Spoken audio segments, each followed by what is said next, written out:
जिंदगी में ना रिस्क और रिग्रेट, अगर दो ऑप्शन है तो हमेशा रिस्क को चुनो। अच्छा। रिग्रेट रहेगा ही नहीं। कोई भी बीमारी सिर्फ शरीर में 10% होती है, अच्छा। यहाँ पे 90% होती है। जैसा हम सोचते हैं वैसे बन जाते हैं।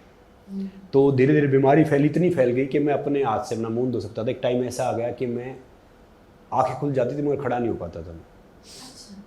अपने मुंह से खा नहीं सकता, स्ट्रो पे आ गया था। फिर डॉक्टर ने, घर वालों ने यहाँ दिखाया वहाँ दिखाया कि छोटा सा एक किसी से पैसे लिए, उन्होंने कुछ अपना कुछ बेचा उससे एक अच्छी जगह ले गए हॉस्पिटल में। उन्होंने बोला कि वह बीमारी मुश्किल से ये डेथ के साथ जाती है, मुश्किल 6 महीने 7 महीने से जिंदा रहेगा। तो आपको पैसा मिल जाएगा, आपको सारी चीज़ मिल जाएंगी, मगर एक्चुअली ट्रू लव नहीं मिलेगा। हमें जब पहली बार प्यार होता है ना तो मैच्योर नहीं होते, जब मैच्योर होते हैं फिर प्यार नहीं होता। मगर देश चलता है आम इंसान से। आम इंसान तो देश है, ये तो देश नहीं है।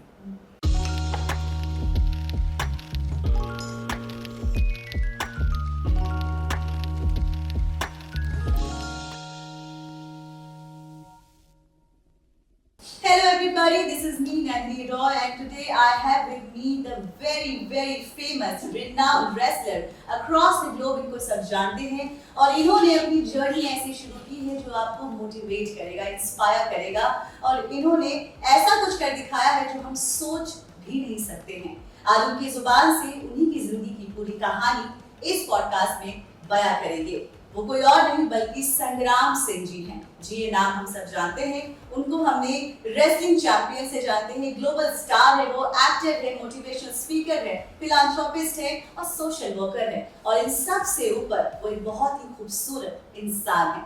चलिए उस खूबसूरत इंसान के दिल के अंदर झांकते हैं और देखते हैं कि वो इंसान आज इस कदर कैसे अपने आप को बनाकर बैठा है, लेकिन फिर भी इतना हम्बल है। सक्सेस की आड़ में आकर वो अपने जमीनी तौर तरीकों को कभी भूल नहीं पाए हैं। तो चलिए उनसे बातचीत करते हैं और आपको मोटिवेट करेंगे। The one and only Sangram Singh in the house. Welcome sir, welcome to my channel celebrating our studios, get candid with Nandini Roy. Let's have some candid moments on this show. Thank you Nandini ji, thank you for having me. आपका बहुत शुक्रिया कि आपने मुझे यहाँ बुलाया। आपका शुक्रिया कि आप यहाँ आए हैं पॉडकास्ट पे। Thank you so much. देखिए नंदिनी जी, हम कहीं भी आते हैं कहीं भी जाते हैं, वो कोई ना कोई हिसाब किताब बाकी रहता है। इंसान ना किसी से ऐसे मिलता है, ना कहीं आता है ना कहीं जाता है। तो कोई आपके यहाँ का कोई दाना पानी था बाकी था, जो हम पी रहे हैं, जो हम बैठे हैं, तो आगे चुकता हो जाएगा। बहुत खूबसूरत, क्या बात है। मतलब शुरुआत इतनी खूबसूरत है, पूरी इंटरव्यू के लिए I am very excited. Same यार। कैसे कर दिखाया आपने, ये मैं जानना चाहती हूँ।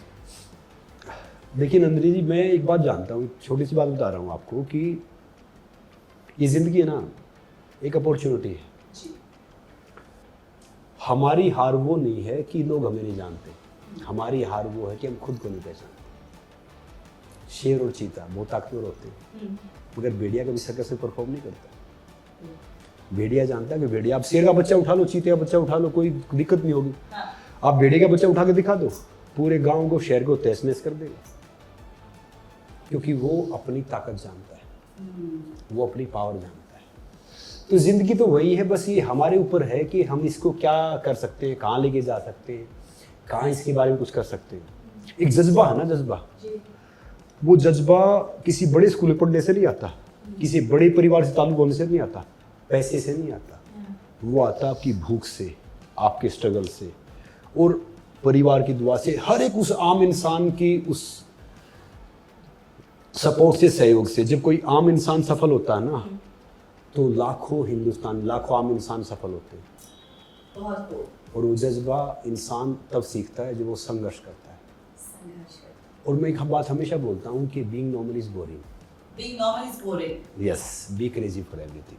Be crazy for everything. ये छोटी सी जिंदगी है, तो वो तो उसका फायदा ही नहीं है। जैसे मान लो आप कोई गाड़ी लेके जा रहे हो, रोड सीधा सीधा सीधा सीधा रहेगा तो क्या मजा उसका, जिगजैग होगा, कुछ होगा, तभी तो आपका पता चलेगा ना।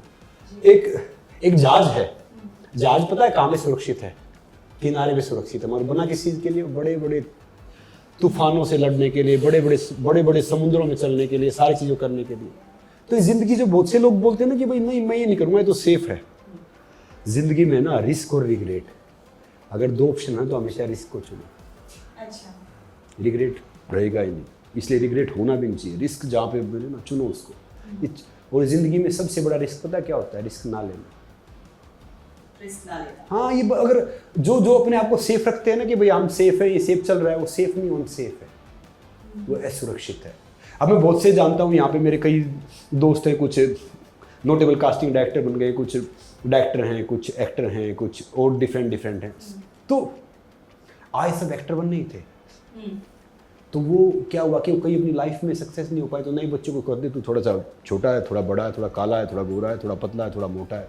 तो कईयों का जो एक धारणा ना वो डिफरेंट हो जाती है। मेरा ये मानना है कि आपकी जो स्वाभिमान की, जो मेहनत करके जो सफलता छोटी मिले ना, वो उस बड़ी सफलता से ज़्यादा अच्छी है कि भैया किसी के पीछे लग के या किसी के पीछे पड़ के आप सफल होते हो। उस दुनिया के लिए आप सफल हो, मगर आप मिरर के सामने आप सफल नहीं हो। हाँ, जब खुद से बस बस बस बस बस अपना अस्तित्व क्या है? बस अस्तित्व के लिए होता है। और मैं कह रहा हूँ, नाम और पहचान भले ही छोटी हो, मगर खुद की होनी चाहिए। एक पेड़ के नीचे ना आप छोटा एक पौधा लगा दो, वो कितना ही पानी डालो, कितनी ही खाद डालो, कितना ही कुछ करो, और ज़िंदगी भर पौधा ही रहेगा, पेड़ नहीं बन पाएगा, क्योंकि वो पेड़ के नीचे है। और उस पौधे को बाहर लगा दो, वहाँ पे उसको मौसम भी उसको तोड़ेगा, उसको पशु भी तोड़ सकते हैं, बच्चे भी तोड़ेंगे, कुछ उसके बावजूद भी वो वृक्ष बन जाएगा। Process to a success, to a flourishing. इंसान को छोड़ के बाकी सारी चीज़ मैक्सिमम तक पहुँचती है।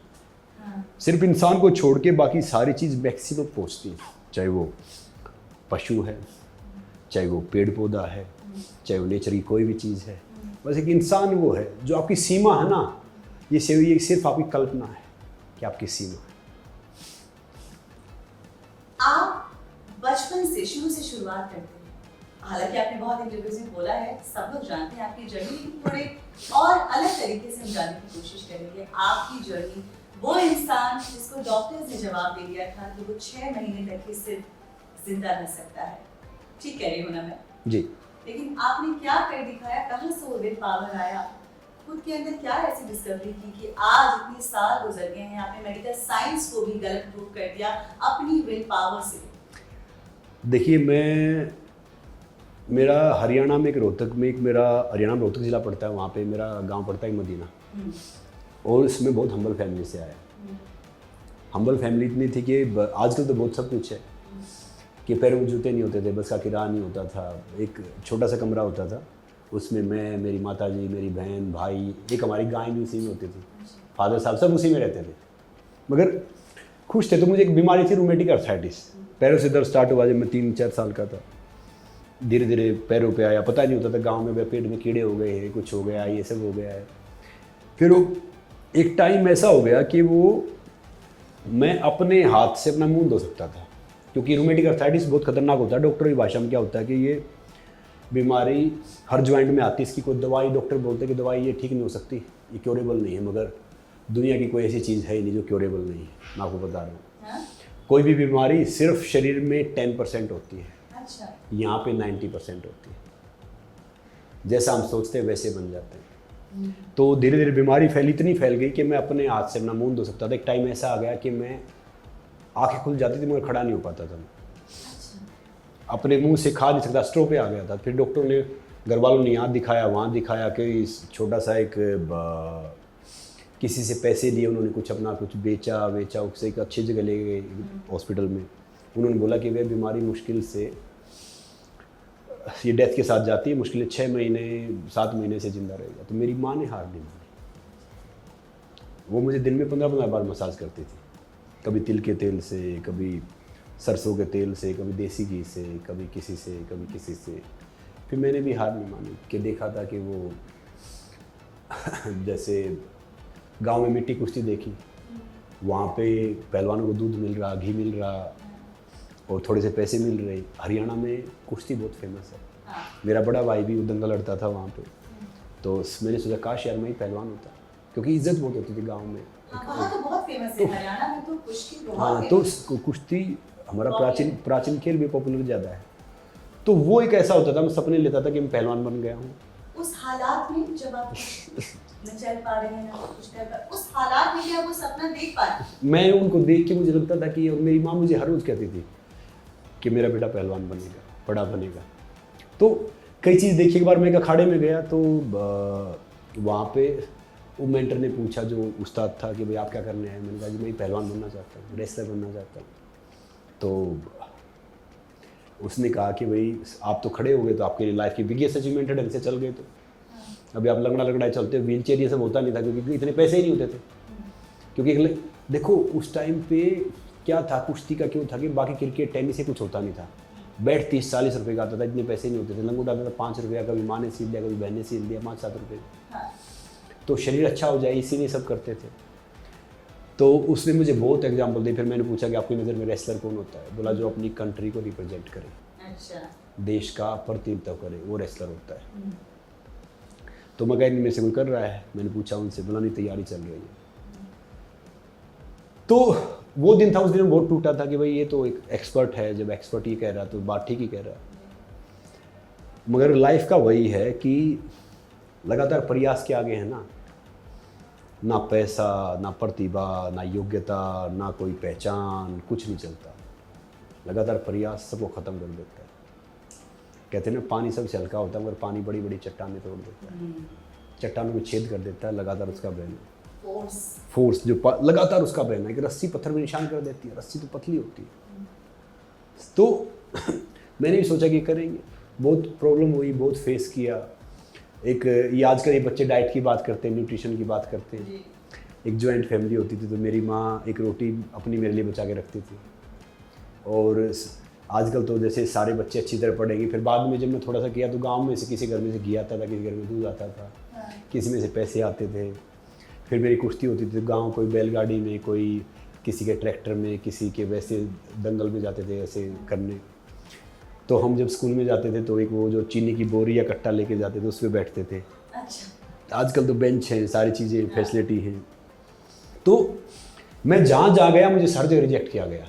मेरी ज़िंदगी का जो मोटिवेशन मेरा रिजेक्शन है। मैं कुश्ती में रिजेक्ट किया गया, मैं मोटिवेशनल स्पीच में रिजेक्ट किया गया, टीवी पे रिजेक्ट किया गया, फिल्म में रिजेक्ट किया गया। आज सारे काम वही कर रहा हूँ जहाँ पे रिजेक्शन मिला था। क्या बात है। क्योंकि क्या है कि सामने वाले हैं ना, हमारी ताकत का और पैसे का अंदाज़ा लगा सकते हैं, मगर हमारी हिम्मत और हौसले का अंदाज़ा कोई नहीं लगा सकता। वो आपके ऊपर है। इसलिए कोई मुझे बोलता ना कि ये चीज़ हो नहीं सकती, तो मज़ा उसी चीज़ को करने में कि यही करना है यार। तो कई यहाँ पे नाम कास्टिंग डायरेक्टर थे, भैया इसको तो कुछ पता नहीं, और मुझे पता भी नहीं था आया तब में। नाम तो लेना ठीक नहीं है कि भैया तो हरियाणवी, इसका तो एक्सेंट खराब है, दूसरा खराब। किसी आज वो मुझे बुलाते कि एक सेशन कर दो। अच्छा। मैं उनको डबल पैसे मांगता हूँ। क्या बात है। तो नहीं, बात में पैसे के लिए काम नहीं करता। मैं पैशन के लिए काम करता हूँ। जो आप पैशन के लिए काम करोगे ना तो पैसा अपने आप आ जाएगा। और मेरा ही मानना है कि इंसान कमाओ। अब बहुत से क्या करते हैं, थोड़ा सा फ़ायदा देख लेते हैं, खुश हो जाते हैं, थोड़ा सा कर लेते हैं। मगर मैं ज़िंदगी का देखता हूँ। मैं कभी भी अपने स्वार्थ के लिए मैं पता क्या सोचता हूँ, पहले पता नहीं था, पहले भी हमने गलतियाँ की, हम इमेच्योर थे। अब मैं एक बात सोचता हूँ हमेशा कि भैया मेरा देश महान तो मेरा क्या योगदान, मेरा देश महान तो मेरा क्या योगदान। हाँ, मैं हमेशा सेल्फलेस सोचता हूँ। चाहे कोई कुछ भी करे, ये सब करे, गलती हो सकती है, मगर मैं सोचता हूँ कि भाई मैं अपना क्या योगदान दे सकता हूँ। कि कहीं पे कोई पानी खुला हो, कहीं पे कोई बाकी चीज़ है, एनर्जी बिजली वेस्ट हो रही हो, बाकी चीज़ वो हो रही हो, तो मैं कोशिश करता हूँ। देखो मेरी लाइफ का लक्ष्य है ना खाली रेसलर बनना या पैसे कमाना या एक्टर बनना या स्पीकर बनना, सिर्फ ये नहीं है। मेरी लाइफ का लक्ष्य है कि मैं अपने देश को कितना आगे लेके जा सकता हूँ, चाहे युवाओं को प्रेरित करके या बाकी चीज़ करके, चाहे वो सिनेमा से करो, स्पोर्ट्स से करो, सोशल से करो, कैसे करो, ये लाइफ का लक्ष्य होना चाहिए। और आप कर भी रहे हैं, बहुत समय से कर रहे हैं। देखो हम कोशिश कर सकते हैं, करने वाला तो देखो परमात्मा है। हम सब जरिया हैं, माध्यम है। बहुत से बोलते हैं कि मैं ये कर दूंगा, ये नहीं हो गया, मैं ये कर दूंगा, ये हो गया। तो मेरा ये मानना है कि कोई इंसान गलत नहीं होता, ना कोई बड़ा होता ना छोटा होता, सब अलग होते हैं। कई हमारे बारे में गलत बोलते हैं, गलत कहते हैं, तो मैं तब हंसता हूँ, बल्कि उनकी रिस्पेक्ट करता हूँ। जब सूर्य चांद पर ग्रहण लग जाता है उसके लोग करते थे, तो इंसान है बेचारे। क्या बात है यार, समझ रहे हो ना। जब सूर्य चांद पर ग्रहण लग जाता है तो हम तो इंसान हैं। छोटी चीज़ कोई गलत बोलेगा, कोई कहेगा, ठीक है भैया उनकी सोच है, आपको फर्क नहीं पड़ता। फर्क नहीं, कुछ भी बोले आपको फर्क नहीं पड़ता। फर्क पड़ना भी नहीं चाहिए, क्योंकि अगर हम गलत हैं तो हमें फर्क पड़ना नहीं चाहिए, गलत नहीं है तो फिर क्यों फर्क पड़े। क्योंकि आप खुद को जानते हैं कि मैं असल में मैं क्या हूँ, आपको अपनी सच्चाई पता है, दुनिया कुछ भी बोले। देखो जी, हम परफेक्ट तो देखो, अब जो आइडल मैं मानता हूँ, देखो मैंने थोड़ा सा गीता पढ़ा है, कुरान भी मैंने देखा, बाइबल भी देखा है। तो पहले तो पढ़ नहीं पाया, पहले तो ऐसे ही थे, फिर बाद में मैंने हिस्ट्री से एमए किया, देखा जाना, बाहर निकला, तो कहते हैं ठोकर खा के ठाकुर बन रहे हैं। ठोकर खा के ठाकुर बनने की कोशिश कर रहे हैं, बन रहे हैं मतलब। ठाकुर यानी कोई कास्ट ठाकुर नहीं है, कहते हैं ना कि वो राजगद्दी वाला वो, तो वो सब कर रहे हैं। और देखो, पैसे से या पहचान से या उससे बड़े परिवार से आपको गद्दी मिल सकती है, मगर बुद्धि नहीं मिल सकती। बुद्धि तो आपको कमानी पड़ेगी। और सबसे बड़ा नुकसान पता क्या होता है? सबसे बड़ा नुकसान होता है कि हम किसी की मदद कर देते हैं, जब जो टीनेज में होता है बच्चा, या नॉर्मली होता है, या सब होता है, अगर आप उसकी सहायता कर रहे हो तो आप उसका नुकसान कर रहे हो। अच्छा? जी, ऐसा इसलिए लगता है कि जब तक वो संघर्ष नहीं करेगा, थोड़ा सा देखेगा नहीं, थोड़ा सा फेल नहीं होगा। देखो, जिंदगी में मैं याद रखो, मैं जिंदगी में कोई फेल पास या किसी को नहीं मांगता, मैं सफलता बिलीव नहीं करता, मैं उस प्रोग्रेस का मजा लेता हूँ। जर्नी, जब आप कोई भी माउंट एवरेस्ट पे गए, आप किसी का भी इंटरव्यू उठा के देख लो, कोई ये कहेगा नहीं कि मैं चोटी पे चढ़ गया मुझे आनंद आया। सब कहेंगे वो जो जर्नी है ना, वो सफ़र है, बहुत मुश्किल है, टॉयलेट नहीं कर सकते ढंग से, खा नहीं सकते, सो नहीं सकते, सब बोलेंगे हमने जर्नी को बहुत इंजॉय किया। तो आपकी जर्नी जितनी टफ होगी उतनी खूबसूरत होगी, याद रखो। उसका एंड रिजल्ट खूबसूरती है। देखो, एंड पे जाओ ही मत। मैं सबको ही बता रहा हूँ, जब आपका लक्ष्य बड़ा आना तो आपकी विवेचना, आलोचना, प्रशंसा, सफलता, असफलता कोई महत्व भी नहीं रखता। आपका लक्ष्य ही होना चाहिए कि भाई मैं भी क्या कर रहा हूँ, अच्छा हूँ, आराम से हूँ, ये सब है कि मुझे करना क्या है।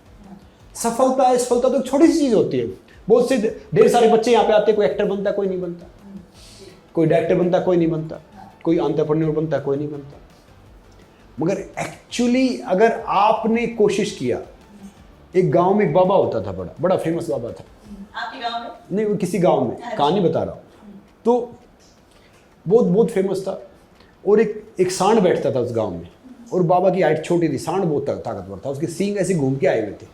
वो बाबा जी हर रोज सोचते कि भाई अगर इस सांड के सींग में मेरा सिर आएगा या नहीं आएगा। तो वो रह जाता क्योंकि बड़ा फेमस था, उसका नाम बड़ा था। तो क्या हुआ कि एक दिन उसने सोचा, यार हर रोज ये मलमलाट रह गया है, देख लेता हूँ, तो कोशिश करता हूँ। सुबह 3:30 बजे उठा, देखा सांड वहाँ पे सो रहा है, वो सांड के सींग में अपना सिर फंसा दिया। पूरा सांड उठ गया, और बाबा कभी इधर गिरे कभी उधर गिरे, पूरे गांव में भाई तो मच गई, कह रहे परेशान हो गए, बाबा जी को मार दिया, वो यहाँ से फूट गया, यहाँ से टूट गया। फिर उसको निकाला, तो बोले बाबा जी ठीक हो? बोला ठीक हो ना भैया, देखा जाए जो मन का मलमलाट था ना, वो मिट गया कि भैया इसमें सिर आ सकता है, नहीं आ सकता।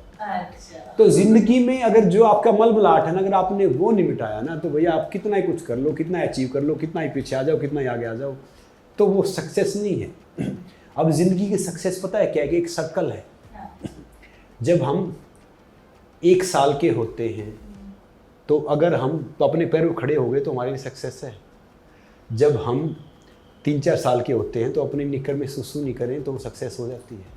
जब हम 7 साल के होते हैं ना, 8 साल के, तो हम घर से थोड़ा बाहर निकले और रास्ते याद रह जाए ना, सक्सेस है। जब हम 12 साल के होते हैं ना, तो नए दोस्त बनाते हैं, वो सब होता है, स्कूल में जाते हैं, यहाँ पे जाते हैं, सक्सेस है हमारे लिए। जब हम 18 के होते हैं ना, तो हमें ड्राइविंग लाइसेंस मिल जाता है, कॉलेज में जाते हैं, हाई स्टडी में, वो सक्सेस है हमारे लिए। जब हम 25 के होते हैं ना, तो हम सोचते हैं कि भाई हमने हायर कर लिया, नौकरी मिल गई ना, वो सक्सेस है हमारे लिए। जब हम 30 के होते हैं ना, फैमिली मैन बन जाते हैं, वो सक्सेस है हमारे लिए। जब हम 40 के होते हैं ना, तो सोचते हैं कि भैया थोड़ा सा और मैं एक पैसे कमा लूँ तो सक्सेस है हमारे लिए। 45 के होते हैं ना, सोचते हैं अगर 25 के दिखेंगे ना तो सक्सेस है हमारे लिए। जब हम 55 के होते हैं ना, देखो सर्कल कैसे घूमता है। जब हम 55 के होते हैं ना, तो सोचते हैं कि भाई अभी बच्चे काम कर रहे हैं, मैं उनकी पढ़ाई ठीक हो जाए, बच्चे सेट हो जाए, सक्सेस है हमारे लिए। जब हम 65 के होते हैं ना, तो सोचते हैं कि भाई मैं भी ठीक हूँ, गाड़ी चला सकता हूँ, ड्राइविंग लाइसेंस है, तो सक्सेस है हमारे लिए। जब हम 75 के होते हैं ना, तो वो सेम जो दोस्त थे 12 साल में बने थे ना, अगर वो हमारे साथ है तो सक्सेस है हमारे लिए। जब हम 80 के होते हैं ना, तो घर के रास्ते फिर से याद रहने लग जाएं, वो सक्सेस है हमारे लिए। जब हम 85 के होते हैं ना, तो अपने पायजामे में सुसु ना करें तो सक्सेस है हमारे लिए। फिर 90 के होते हैं ना तो अपने पैर पे खड़े हो जाएं तो सक्सेस है हमारे लिए। तो ज़िंदगी का सर्कल यही क्या है। बात है, I would like love. तो ज़िंदगी का सक्सेस यही है। सक्सेस अनसक्सेस ये कोई कुछ नहीं होता। अब हम बहुत से क्या होते हैं, ढेर सारे जो बचपना होता है, समझदार भी होते हैं। देखो उम्र से आदमी मैच्योर नहीं होता। We mature with damage not age. हालात हमें सिखाता है, हमें उम्र नहीं सिखाती। किताबों से नहीं सीखता। स्कूलों में क्या, आजकल मैं ढेर सारी जगह जाता हूँ, स्कूलों में सिखाते हैं वो H2O उसका पानी का फॉर्मूला, ये साइंस का फॉर्मूला, त्रिकोण समकोण षटकोण। आज तक तो मुझे कोई फॉर्मूला दिखा नहीं। जो जिंदगी का दृष्टिकोण है ना, किसी स्कूल में पढ़ा नहीं जाता। वो आपको वैल्यूज़ पढ़ाते हैं, आपको सोसाइटी पढ़ाती है, आप जहाँ से सीख के बड़े होते हो। आजकल के सारे बच्चे साक्षर हैं, डिग्री लेके आते हैं। और डिग्री ले ली भाई, अब मैं ये MA, वो साक्षर है। शिक्षित वो होता है जो वैल्यूज़ के साथ बड़ा होता है। मुझे लगता है कि हम आखिरी पीढ़ी हैं जो बाप से डरती है और जो अपने बच्चों से डर रही है, क्योंकि अब आगे तो बाप से डरेंगे इन बच्चे। आखिरी पीढ़ी हम ही हैं, क्योंकि हमें आज भी याद है कि फादर साहब की चप्पल जूती हमारी कमर में छपी रहती थी और हम डरते थे, उनकी इज्जत करते थे। रिजल्ट आता, क्योंकि मैं तो वहाँ से आया हूँ कि भैया 33% नंबर ले लो तो ये सोचते थे भैया तो बच्चे ने पहाड़ तोड़ दिया। अच्छा। कुछ हो गया और फेल हो जाते थे ना, तो गलती से क्या करते थे, दूसरा नंबर लिख देते थे कि भाई आज पिटेंगे नहीं। एक बार मुझे आज भी याद है, एक बार मेरे फादर साहब, रिजल्ट आने वाला था मेरा नेक्स्ट डे, तो कोई बाहर जा रहे थे, उसने बोला इधर, तो अपनी जूती निकाल के 3 मारी मेरी कमर में। तो वो दूसरा बोला मार क्यों रहे? बोला कल इसका रिजल्ट आएगा, कल मैं यहाँ हूँ नहीं और मैं जानता हूँ कि भाई यही करने वाला क्या है, समझे ना। तो क्योंकि लड़का तो मेरा ही है, तो हम वहाँ से आए हैं। अब बहुत से बच्चे क्या करेंगे, माता पिता भी कई बच्चों पे वो कर देते हैं कि भैया डॉक्टर बनना है, इंजीनियर बनना है, ये बनना। मैं कोटा गया था अभी पीछे, पिछले साल 26 बच्चों ने सुसाइड किया, जिसमें से 25 के सुसाइड नोट सेम थे। सॉरी मम्मी पापा, मैं ये नहीं कर पाया, वो नहीं कर पाई, आपके सपने पूरे नहीं कर पाए। तो मैंने कहा तुम कितने गोचू हो, अब लड़का तुम्हारा ही है, वो ये थोड़ी बन जाएगा, तुम कुछ बने तो वो बनेगा।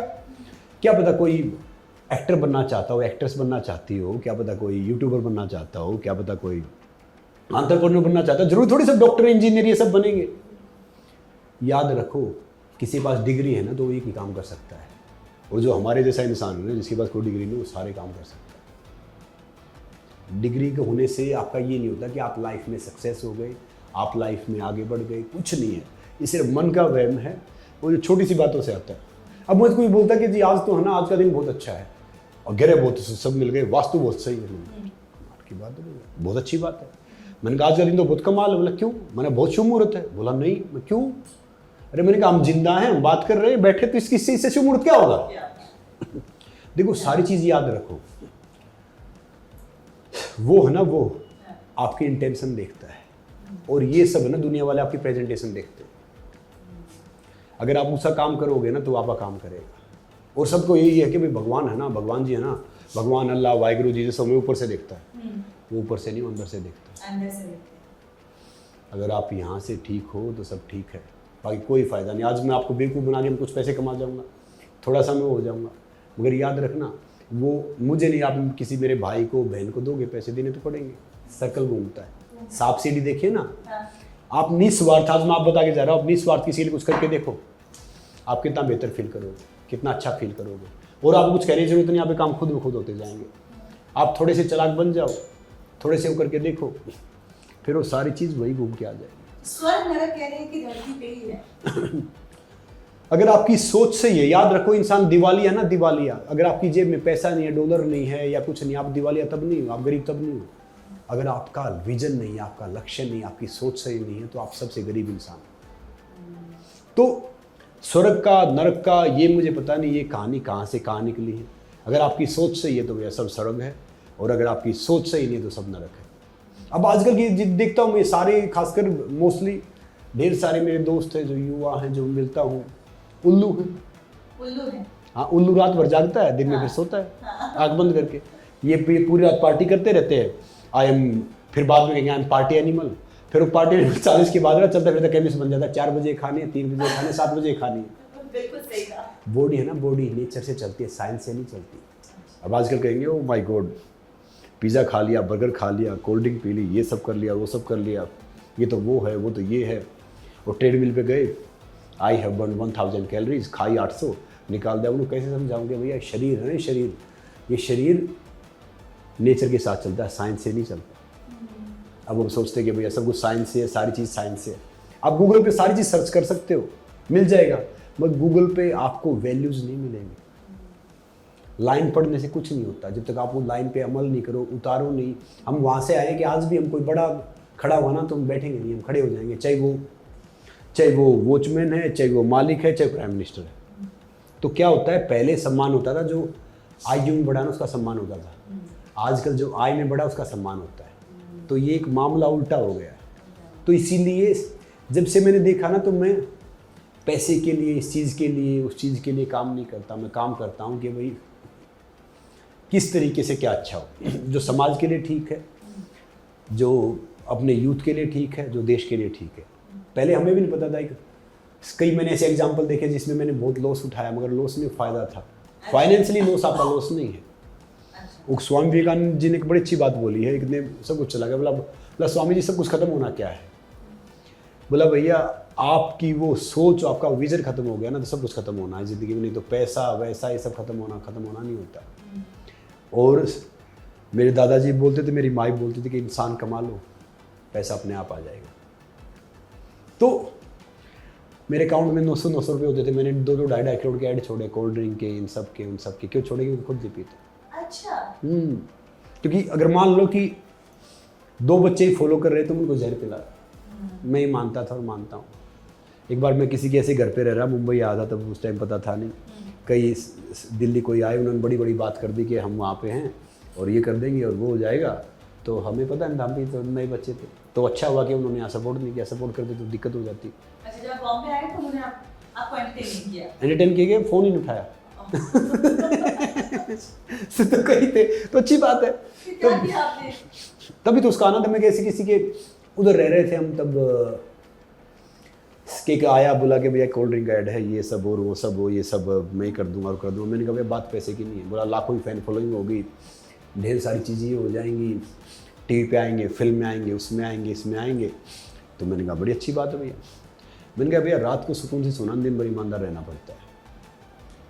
और मान लो अगर मैं 2 बच्चे फॉलो कर रहे हैं तो उनको गलत चीज़ पिला रहे हैं, जहर पिला रहे हैं। तो फिर चला गया, 3-4 दिन बाद फिर फ़ोन आया, who you are? We have Sachin Dhoni, Salman जो एरिया मैनेजर था उसका। तो आप कौन है? मैंने कहा भैया वो भी अपने भाई हैं, वो कर लेंगे, पैसा घर में रह जाएगा, आप कर लो उनके साथ में।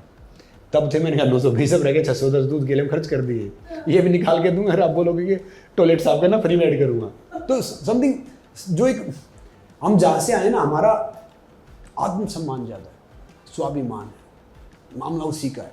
मैं भूखा रह जाऊँगा, मैं प्याज के साथ रोटी खा लूँगा, पानी पी के सो जाऊँगा, मगर मैं कभी भी आज तक का यकीन है मैं किसी से काम वाम मांगता नहीं हूँ।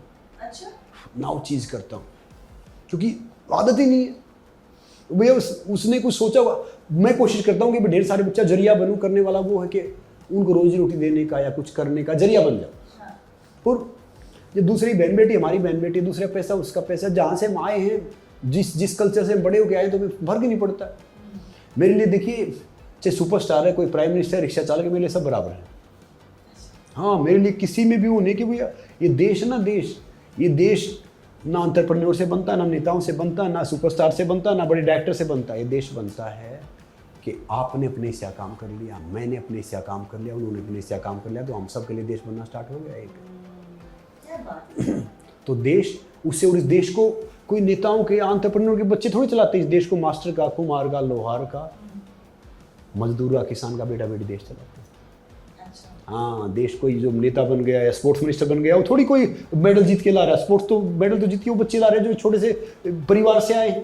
वो पॉलिसीज बना सकते हो, बाकी चीज़ कर सकते हो, मगर देश चलता है आम इंसान से। आम इंसान तो देश है, ये तो देश नहीं है। गलतियाँ होती हैं, बाकी चीज़ें होती हैं, ठीक है, हो जाएगा। अगर आप, वही तो कह रहा हूँ कि आम इंसान की ताकत है। अब कोई एरिया का एसपी है, एरिया का डीसीपी है या डीसी है, वो थोड़ी मना कर सकता है यार। वो हम जब 1 रुपया कमा टैक्स भरे तभी तो उसको सैलरी आ रही है।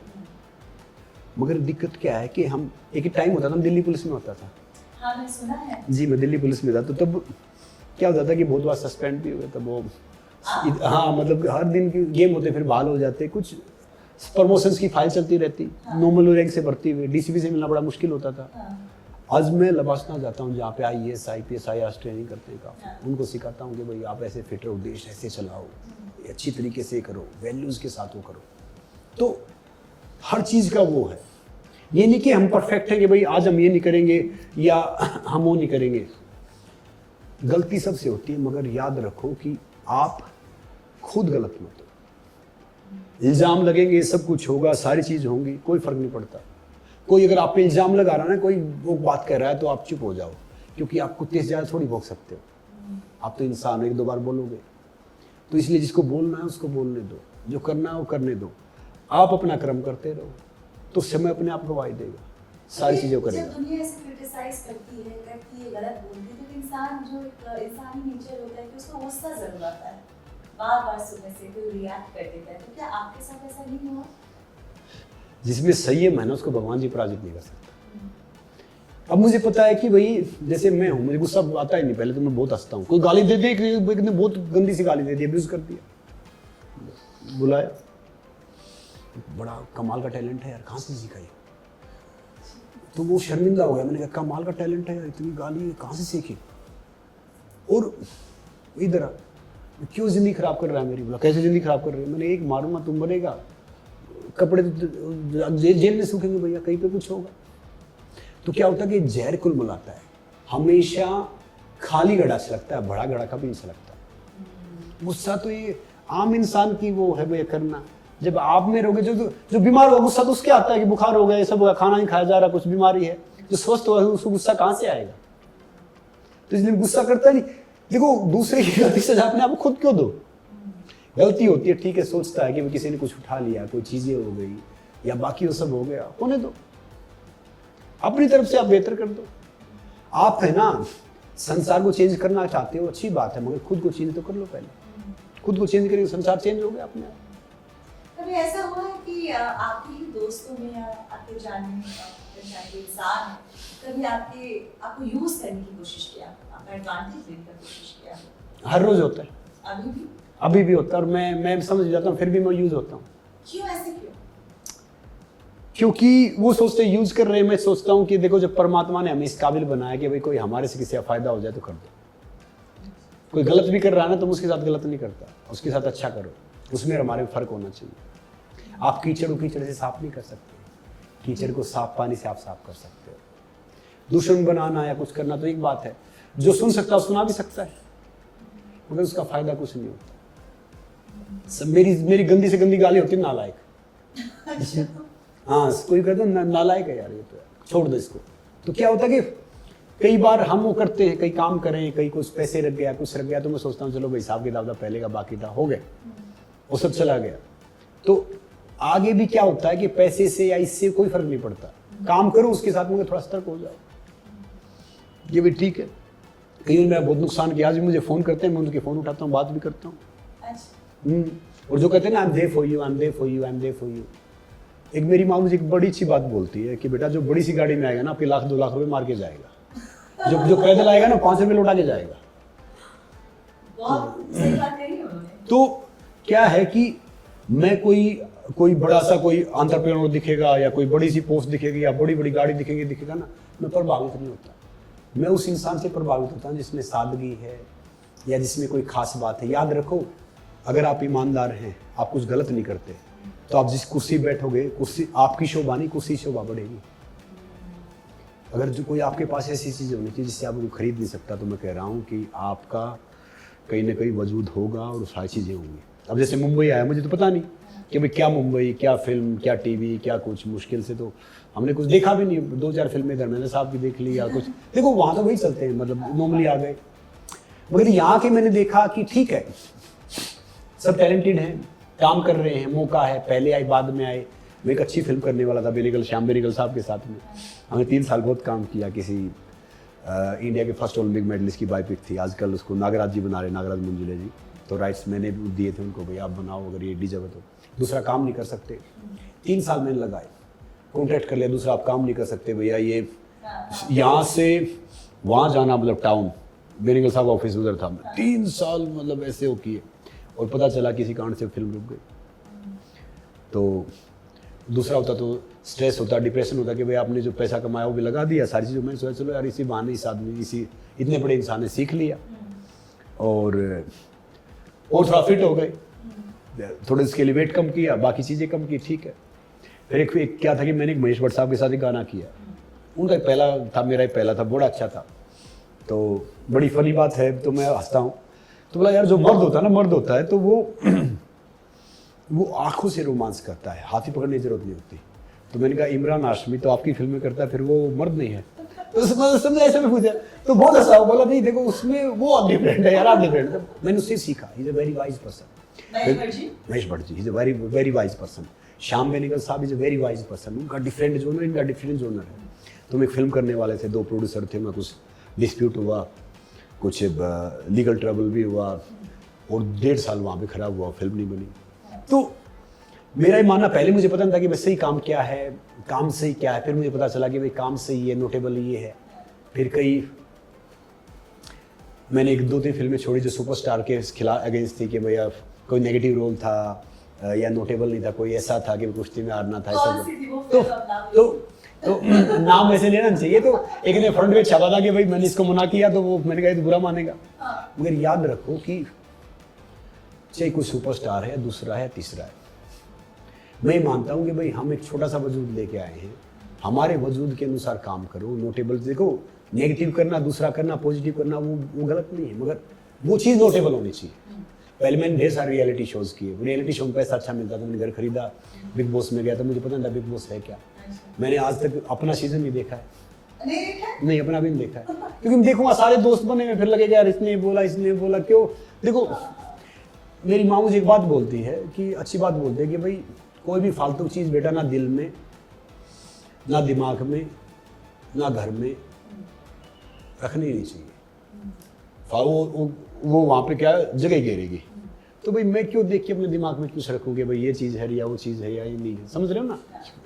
किया, अच्छी बात थी, मैं उसका फाइनलिस्ट बना, उससे मुझे फ़ायदा हुआ। और उस शो का मैंने ट्रेंड भी सेट किया था, मुझे पता नहीं था। ट्रेंड सेट ये था कि उससे पहले लोग ये सोचते थे शो में वो इंसान आते जो कॉन्ट्रोवर्शियल है, जिनका करियर ख़त्म है। जब मैं उस शो में गया, मुझे पता नहीं था कि क्या है, तब इंग्लिश भी कमज़ोर थे और मैं उसे ऐसे ही 30-40 रुपये निक्कर, 20 रुपये बनियान से अखाड़े के बाहर से ढेरी लगती थी, उसमें खरीद के गए थे। मुझे पता ही नहीं होता था कि भाई ये कि बेल्ट भी 30-40 हज़ार रुपये की आती है, या शर्ट। एक दोस्त है मेरा, वो बोला कि I bought this shirt from Germany और ये 2 लाख रुपए की है। तो मैं हैरान था, भाई मेरे लिए तो 2 लाख रुपए की शर्ट मतलब बहुत बड़ी बात है। तो फिर सलमान खान साहब आते थे, तब वो सुल्तान एक फिल्म करने वाले थे, वो सुल्तान शायद उससे पहले, तो उनसे थोड़ी मेरी बॉन्डिंग ठीक होती थी। तो वो बोला संग्राम, वो कह रहा है शर्ट 2 लाख रुपए की, बेल्ट 40,000 रुपए की है। तो मैंने कहा भाई साहब अगर 40,000 रुपए की खा लेंगे तो कुछ पहले जरूरत ही नहीं, ऐसे घूमते रहेंगे और चमकेंगे। तो समझ रहे हो ना। तो कई होते थे वहाँ पे, I have started 10 film 10 village में, सोचता था यार मैं तो पैसे के लिए आया हूँ, इतने बड़े बड़े आदमी क्यों फंसे हुए यहाँ पे, कम खाना, कम सोना, कम इतना परेशान होना। देखो आप अगर अपनी ज़मीन से जुड़े रहोगे ना, जड़ से जुड़े रहोगे, कोई काटेगा फिर हरे हो जाओगे।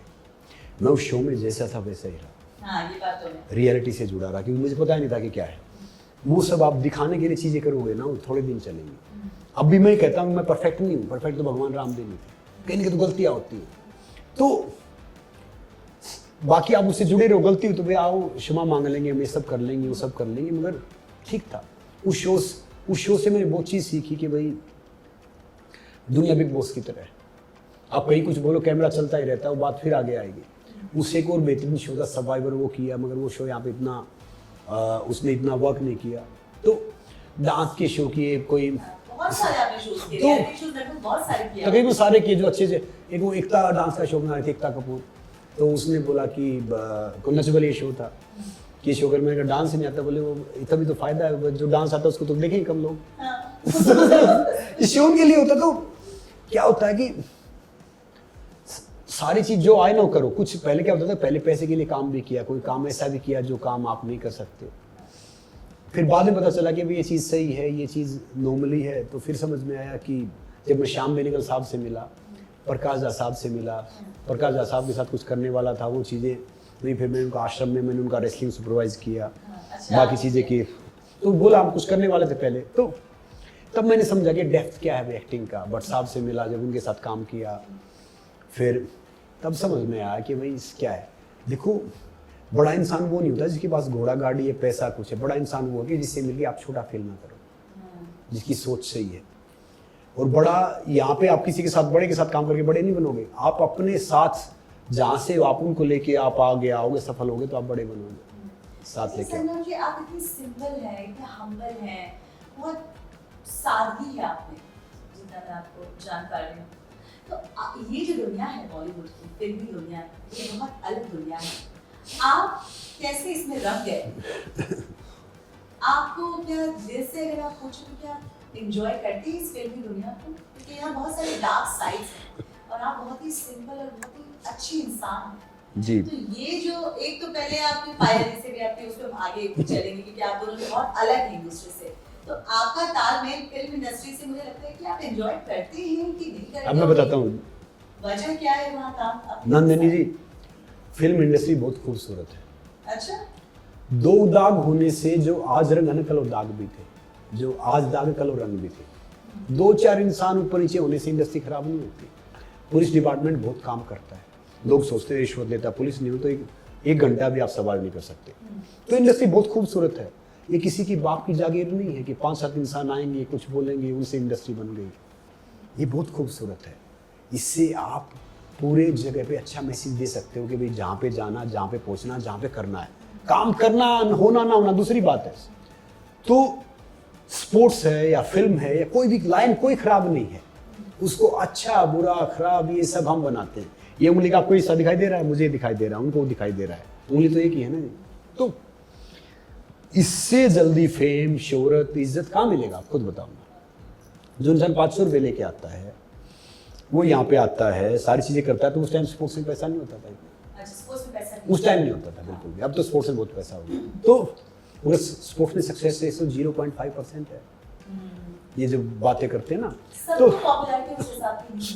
देखो, आप जैसे हो अगर वैसे रहोगे, ग्रूम करते रहो। अब बहुत से नए बच्चे, नए लड़के लड़की आते हैं, उनकी दिक्कत पता क्या है? वो सुपरस्टार है, वो एक्टर एक्ट्रेस है, वो ये ड्रिंक कर रहे हैं, स्मोक कर रहे हैं, बिल्कुल गलत है, उनके मत जाओ। अब मैं भले ही मैं धर्मेंद्र साहब को फॉलो करता हूँ, या मैं सलमान खान को फॉलो करता हूँ, मैं शाहरुख खान को फॉलो करता हूँ, अच्छी बात उनको लाइक करता हूँ, मगर मैं बिल्कुल भी जो कर रहे हैं वो नहीं करूँगा। वो करना भी नहीं चाहिए, क्योंकि वो अलग है भैया, आप अलग हो। अच्छी अच्छी चीजें जो देखकर उसको अपना लो कि भैया ये इसका ये स्टाइल है उस करने का। अब कोई मान लो कोई सुपरस्टार स्मोक कर रहा है, ड्रिंक कर रहा है, तो भाई वो नया बच्चा सोचेगा मैं ये करूंगा ना, पता नहीं मैं क्या हो जाऊंगा। वो पार्टी में जाने के लिए, पार्टी में घुसने के लिए, कहीं जाने के लिए ना, वो उनकी तरह थोड़ा सा हैंकी पैंकी बनेगा, दिखेगा, ड्रिंक करेगा, सोचेगा डूड लगेगा, ये सब करेगा। ये फालतू की बात है। मैं किसी भी पार्टी वार्टी में नहीं जाता। अच्छा। मेरा सिर्फ एक दोस्त है जिसके लिए काम करता हूँ, जिसके लिए करता हूँ, वो मैं खुद हूँ। मेरा कोई दोस्त नहीं, मतलब मेरा दुश्मन कोई नहीं है। बल्कि यहाँ कहने का मतलब ये है कि हम कहते हैं ना, I'm there for you, I'm there for you। पहले खुद के दोस्तों बन जाओ भैया, तभी तो आप सबके दोस्त बन सकते हो, परिवार के, दोस्तों के, इन सब के। तो इंडस्ट्री का है या उसका है या इसका है, मेरा ही मानना है। यहाँ पे आए हैं, मैं आज आपके इस पॉडकास्ट पे कह रहा हूँ, आज 1 अप्रैल है। 1 अप्रैल अप्रैल फुल नहीं, अंग्रेजों ने बना था। 1 अप्रैल को हमारा नया साल स्टार्ट होता है। ये 1 से 8 के बीच में, जब फसल नहीं आती है, ऋतु नहीं आती है, बैंक का काम स्टार्ट हो जाता है, नया साल स्टार्ट हो जाता है, तो ये न्यू ईयर है। बहुत से बेवकूफ इसको अप्रैल फुल अंग्रेजों ने क्यों बना के जो हमारी चीज़ थी उनको बिगाड़ दी। ऐसे इंडस्ट्री है। कुछ इंसानों के पीने वीने से, कुछ इंसानों के कुछ करने से इंडस्ट्री खराब नहीं होती। इंडस्ट्री बहुत अच्छी चीज़ है, बस बखूबी ये है कि आप किस तरह से प्रस्तुत करते हैं वो आपके ऊपर है। पहले लोग फिल्म देख के ढेर सारे सीखते थे। कई जैसे श्याम बेनेगल साहब ने एक सीरियल बना था स्वराज बना के कई जजों ने सीखा था कि भाई हम ये भी कर सकते हैं। कई लॉयर ने सीखा था कि हम ये कर सकते हैं। अच्छा सिनेमा बनाने की जरूरत है। अब बहुत से हमारे ऐसे डायरेक्टर जो फिल्म बनाएंगे, नारी प्रधान सब ज्यादा शोषण वही करेंगे, तो वो सोच बदलने की जरूरत है। देखो जी, नजर का ऑपरेशन हो सकता है, नजरिए का नहीं हो सकता। मैं कह रहा हूँ इंडस्ट्री खराब नहीं है। तो हम यहाँ पे आए हैं, परमात्मा हम जैसे इंसान को बड़ा बनाएगा तो हम ढेर सारे घरों में चूल्हा चौका जलाने का जरिया बनेंगे। तो कोई चीज़ खराब नहीं होती। नंदिनी जी, ना कोई गलत है ना कोई खराब है। जहाँ पे आ जाओ, जहाँ पे वो आपको लेके आ जाए, जहाँ पे आपको रोजी रोटी मिल रही है, उस चीज़ की इज्जत करने लग जाओ, रोजी रोटी ज़्यादा मिलने लग जाएगी। अब मुझे पता नहीं कि भाई कल क्या होगा, इसी का तो आनंद है। अगर मुझे पता चलेगा कल ये मेरी लाइफ है, परसों मेरी लाइफ है, तो फिर जिंदगी का आना जो सोल्ट है ना, जो मजा आना खत्म हो जाएगा। आज में आप जीते हैं और कल की चिंता नहीं करते। कल की चिंता करेंगे तो पता, अब पशु पक्षी ये सारी चीजें, इनके तो बेचारे पास घर भी नहीं है, इनके पास तो कोई चीज भी नहीं है। ये तो इतने स्कूल में भी नहीं गए, कॉलेज में भी नहीं गए, देखो कितने मस्त रहते हैं। कोई शाम को थाली है, कोई रखा, कोई अकाउंट है इनके पास में। हम सब तो इनसे बेवकूफ हैं। हम पता क्या करते हैं, एक है ना, एक बैल के सामने आप चारा डाल दो, उतना ही चारा खाएगा जितनी भूख है। इंसान के सामने खाना डाल दो, खाएगा खाएगा खाएगा, फिर बांध के लेके जाएगा, फिर डॉक्टर के पास जाएगा। तो समझ रहे जी, हम तो इनसे भी गए गुजरे। हमारे से समझदार तो पशु पक्षी हैं, सब कुछ है। हम क्या है कि जो चीज लेके जानी उसको छोड़ रहे हैं, जो छोड़ के जाना उसको ले रहे हैं। पशु पक्षी भी 4 बजे 5 बजे पर खाना नहीं खाते हैं, हम इंसान। देखो उस पे मैं एक बात कहूंगा कि बहुत से बोलते हैं कि सूर्यास्त के बाद खाना मत खाओ, अच्छी बात हो, आयुर्वेद के हिसाब से अच्छा है, मगर जो ज्ञानी है ना, जो ज्ञान दे रहे हैं, इनकी मत सुनो। अगर जो काम करने वाला आदमी है बेचारा 8-9 बजे के बाद खाना नहीं खाएगा, आएगा 3 दिन चक्कर गिर जाएगा। खाना खा के 1 से 1.5 घंटे बाद सो जाओ आप। और खाना रात को थोड़ा हल्का खा लो, जैसे मैं प्योर वेजिटेरियन हूँ, शुद्ध शाकाहारी हूँ, तो अपने हिसाब से खाना खाओ। खाना हर रोज खाओ, खाना हमने स्किप नहीं करना होता है। एक दिन फास्ट कर सकते हो, आप लिक्विड डाइट ले सकते हो, या एक दिन शास्त्री जी ने, जब लाल बहादुर शास्त्री जी प्राइम मिनिस्टर होते थे, अन्न की कमी हो गई थी, तो उसने एक दिन फास्ट बोला था, फिर हमारे इसके साथ हो गया, तो फिर उससे अन्न भी बचेगा, शरीर भी अच्छा होगा, सारी चीज अच्छी होंगी। खाना उतना खाओ कि भैया जितना आप जिंदा रह जाओ। ये थोड़ी कि खाना खाना खाना खाना करते रहते हैं। खाने के लिए जिंदा है, खाने के लिए जिंदा है।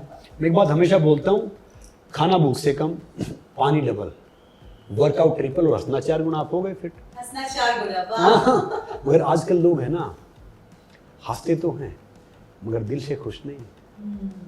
वो दिल से खुश होना है, वो 4 गुना चाहिए। संग्राम जी, मैं चाहती हूँ कि आप ना हमारे यंगस्टर्स के लिए कुछ फिटनेस टिप्स दें और अपना डाइट प्लान भी बताएं कि आपका क्या है, डाइट क्या खाते हैं, क्या क्या जो दिनचर्या है तो क्या है, वो बताइए। अगर आपको एक्चुअली फिट बनना है ना, मैं सबको कह रहा हूँ कि भैया कम खाना खाओ, काम ज्यादा करो। और चक्कर में पड़ गया ना कि आपका बॉडी का वेट 80 kg, 160 ग्राम प्रोटीन खाना, 70 kg 140 ग्राम खाना हो, माय गॉड, ये कार्बोहाइड्रेट, ये विटामिन, ये प्रोटीन, भैया ये सब है ना फालतू गेम है। आजकल यही चल रहा है। मैं कह रहा हूँ कि सब फालतू गेम है, नंबर गेम में पढ़ते ही नहीं। देखो याद रखो, ये जो हाथ है ना, हाथ, इसमें आपके सारे सब कुछ, सारी बॉडी काम करती है 80%, 20% पैरों में है। ये क्या है? फायर, आग। ये क्या? एयर, हवा। ये क्या? स्काई, आसमान। ये क्या? अर्थ, धरती, पृथ्वी। ये क्या है? वाटर, जल। तो भैया जब भी शरीर में आपकी दिक्कत हो जाए, कोई थोड़ा सा ध्यान लगाना, तो हम ऐसे बैठते हैं, आग और हवा को मिला दिया। जब शरीर में थोड़ी ज़्यादा दिक्कत हो जाए, मेंटली ज़्यादा हो जाए, तो देखो नाखून से नाखून मिला लो, एंटीना मिला लो, और ऐसे आराम से बैठ जाओ 10 मिनट। आप खुद बैठ के देख लो, जब भी खांसी जुकाम कुछ बातचीत हो जाए तो ऐसे बैठ जाओ 10 मिनट, ये थोड़ा दूर हो जाएगा। पेशाब में जलन हो जाए तो भैया ये करके बैठ जाओ, आपने आँख और नीर को मिला दिया। एसिडिटी हो जाए तो ये करके बैठ जाओ, आपका हो गया। कभी गला खराब हो गया तो आप ये करके बैठ जाओ, ये कर लो, दिन में 3 बार रैप कर लो, कितना ही इन्फेक्शन 3 दिन में ठीक हो जाएगा। अच्छा, ऐसे रब भी कर रहे हैं आप सारे। देखो ये पूरा हमारा वो है ना, ये सारी तो इससे चलता है। आपको विटामिन, प्रोटीन, मिनरल चाहिए, तो देखो ये करके बैठ जाओ, थोड़ी देर 10 मिनट बैठ जाओ, आपकी कमी पूरी हो गई। मैं नहीं कहता कि मत खाओ, खाओ भैया, खाओ, अच्छी बात है, कोई गलत चीज कोई नहीं है, मगर खा के उतना एक्सरसाइज तो कर लो। आप ज्यादा खाओगे, एक्सरसाइज करने टॉयलेट में जाओगे, वॉशरूम करोगे 2 बार, उससे ज्यादा क्या होगा? तो भैया भूख से कम खाओ। एक पुरानी कहावत है, आयुर्वेद में बड़ी अच्छी कहावत है, 1 टाइम खायो योगी, 2 टाइम खायो भोगी, और 3 टाइम खायो रोगी। यहाँ पे कहेंगे हर 2 घंटे में खाओ, मेटाबॉलिज्म हाई हो जाएगा, सारी चीज़ों की। अरे भैया ये बॉडी साइंस से नहीं चलती, वही तो मैं कह रहा हूँ। लंबा जिंदा रहना, लंबी चीज़ होनी है। किसी डॉक्टर के पास चले जाओ तो 10 बीमारी डायग्नोस कर देगा आपके। पूछे कितने फाट मारता रहे कुर्सी बैठ के, आपको 10 जरूर निकालेगा। मैं कहता कि डॉक्टर भगवान के समकक्ष है, आई रिस्पेक्ट। मगर क्या है कि आप नेचर पे ध्यान दे लो। सोने से पहले एक बूंद नाभि में यहाँ पे डालो भैया तेल की, इससे क्या होगा कि पूरी बॉडी सिस्टम ये चलता है। जब बच्चा माँ के पेट में होता है ना, खाना यहाँ से मिलता है, खाना हाँ कौर से इसे मिलता। और नहाने से पहले, खाने के बाद 1 नंबर जाओ, 2 नंबर दोनों टाइम खाने से पहले करो। तो मेरा लाइफ रूटीन बहुत है, मैं दिन में 2 ही चीज करता हूँ, वर्क या वर्कआउट। एक बार फिर बताइए कि सुबह कब उठते हैं, अपना पूरा दिनचर्या एक घंटा बताइए। मैं 6 घंटे सोता हूँ, 5 से 6 घंटे सोता हूँ। वैसे सोना चाहिए 7-8 घंटे, ठीक, अच्छी बात है। डीप स्लीप 6 घंटे सोता हूँ। 11 बजे सोता हूँ तो 5 बजे उठ लेता हूँ। 12 बजे सोता हूँ, 6 बजे उठ लेता हूँ। 6 तो मतलब चाहे मैं 4 बजे सोऊंगा 6 बजे उठ ही लेता हूँ। उसके बाद तो पड़ा रहना होता है, मतलब 6 साढ़े 6 बजे उठ जाता हूँ, सूर्य निकलने से पहले उठ जाता हूँ।